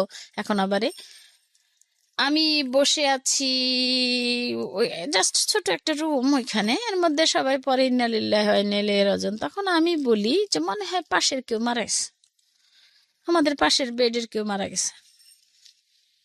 তো আমার বোন কি করলো, তার গায়ের বোরখাটা খুলে আমার গায়ে পরাই দিল। আমার এক বোন আছে, আমার বড়টার বড়টা, সে আবার এক মাদ্রাসার টিচার, আর খুব মানে খুব ধার্মিক, খুব মানে সই একদম মানে সবকিছু খাস পর্দা করে চলে। সে আমার বোরখাটা তার বোরখাটা আমার গায়ে জড়াই দিয়ে বলল এটা পর। আর ও আমার পাশে বসা, ওরে নিয়ে আসলো আমার দুলাভাই।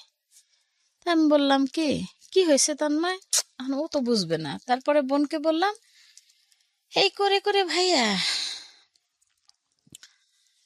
তারপরে বুঝলাম যখন হাসপাতালে তার ভাইস্তারা আসলো, কোথায় কোথায় ছিল সবাই আসলো, আমাকে ধরতে আসে, আমার বোন ধরতে দেয় না, আমার বোনকে টাচ করবেন না কেউ। আমার দেওর এসে ধরে, আমার ভাসুরের ছেলেপেলেরা সব বলছে না কেউ আসবে না, আমার বোন আছে ওইটাই। আমাকে নিয়ে যায়, আমি হাঁটতে হাঁটতে এদিক যাই, একবার নিয়ে যায় কেউ ওই দিকে। আমি কিচ্ছু সেন্স নাই। আমার কাছে এখনো মনে হয় যদি আমাকে ওই দিনটায় যেতে পারতাম তা আমি একটু রিয়েলাইজ করতাম যে আমার কি হয়েছিল। হাজবেন্ড মারা গেল, আমি কেন কান্না করি না, আমি কেন এমন হয়ে গেলাম। তারপরে 12টার আগের মনে হয় বাসায় একবার নিচের থেকে বলল যে মেয়ে হঠাৎ করে ভাগ্নিকে ফোন করতে গিয়ে মেয়ের কাছে চলে গেছে ফোন। আমার বোন বলল যে আমার ভাগ্নি এবার আমার পাশেই থাকে, বলল যে জমি তোমার খালো নাই। এটা আসলে চলে গেছে ফ্রান্সে ফোন। সবাই তো অবস্থা। জি। আমার মেয়ে তো চিৎকার, ও খালামণি কি হয়েছে। সেই সাথে বলল পাপাকে রেখে দাও, তো তারে গোসল টোসল করাবে, ওই অবস্থায় আমাকে শেষ একবার দেখাবে। তা আমি শুধু তাকে দেখলাম নিচে যেখানে দিয়ে লাশ নেয় ওইখান দিয়ে, তাকে দেখলাম শেষবারের মতো, মনে হচ্ছে ঘুমায় আছে কোনো এক নুরানি ফেরেস্তা। শুধু এটুক বলতে পারছি, এটুক মনে আছে যে আমাকে ভেস্তে নিয়ে যাও, আমি তো যেতে পারবো না, আমার সেই গুণ নাই, তুমি অবশ্যই যাবা, তুমি আমাকে ভেস্তে নিয়ে যাও। এইটুকু আমার মনে আছে, আর কিছু মনে নাই। আমি নাকি কি ধরনের কাজ করছি, আমি নাকি ভাত খাইছি, আমি কি করছি না করছি, পরে এগুলো শুনলাম। শেওড়া পরে আসলাম, পরে আমার বোন বলল নীলু তোমার তো নাক ফুল খুলতে হবে।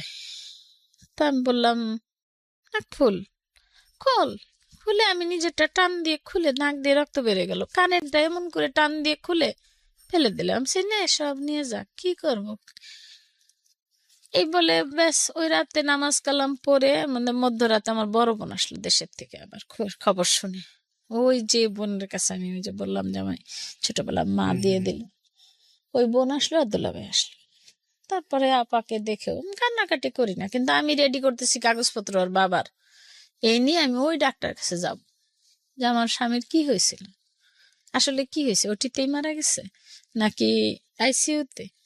তখন আবার ভাবি কি লাভ, আবার কাগজপত্র রাখছি, কেউ জানে না আমি এগুলা করি। তারপরে দিন চলে গেলাম বাসায় খেল খেতে। তারপরে ওর বোন আসলো, আমার মেয়ে আসলো। মেয়ে আসার পরে তো এয়ারপোর্টে আমি আগেই গিয়ে বসে আছি, কাতার এয়ারলাইন্স 5:10 বোন নিয়ে বোরখা পরে আগেই বসে আছি। কোনোদিন বোরখা পরি নাই, বোরখা কষ্ট হয়, শীতের দিন ছিল বুঝতে পারিনি। ওখানে করলাম, মেয়ে আসলো, মেয়ে তো রাস্তায় পড়ে গেল, তারে সবাই মিলে ধরাধরি করে বাসায় উঠাইলো। বাসায় তো লোকজন ভর্তি, আত্মীয় স্বজন, শ্বশুর বাড়ির তেমন তো কেউ নাই, ওই দেওরের বউ ছেলে মেয়ে এই তো গেল। এখন ওই যে ভাইয়া আসলে আমার মাথার মধ্যে এক জিনিস, আমি কি করবো ওরে নিয়ে, আমার সাপোর্ট তো চলে গেল। এখন তো আমি কোথায় যাব, ডানে না বায়ে। ওর বয়স কত তখন? তখন 13-14 বছর কেবল, মানে তার না 15 এরকম হয় কিনা, 14-15 যা, যে ওর ওর কিছু পরিবর্তন আসছে শরীরের। আমি ওর নিয়ে কোথায় যাব, আমার আসলে মন কিন্তু এইটাই, আমি কি করব, আমি কোথায় যাব। মেয়েকে বললাম আমার নিয়ে যাও ফ্রান্সে, তা না হলে তো ও তোমার ভাইকে মানুষ পাগল বানায় দেবে, তার দেশে সম্পদ আছে দিবে না, এই নানান চিন্তা ভাবনা। আসলে আমি কানবো কি, আমার তো চিন্তা, আমার ছেলে, আমার বড় সাপোর্ট চলে গেল। এখন আমি যা করব তাই সমস্যা। বয়সও তেমন আমার বেশি হইলেও ভয়ও লাগে।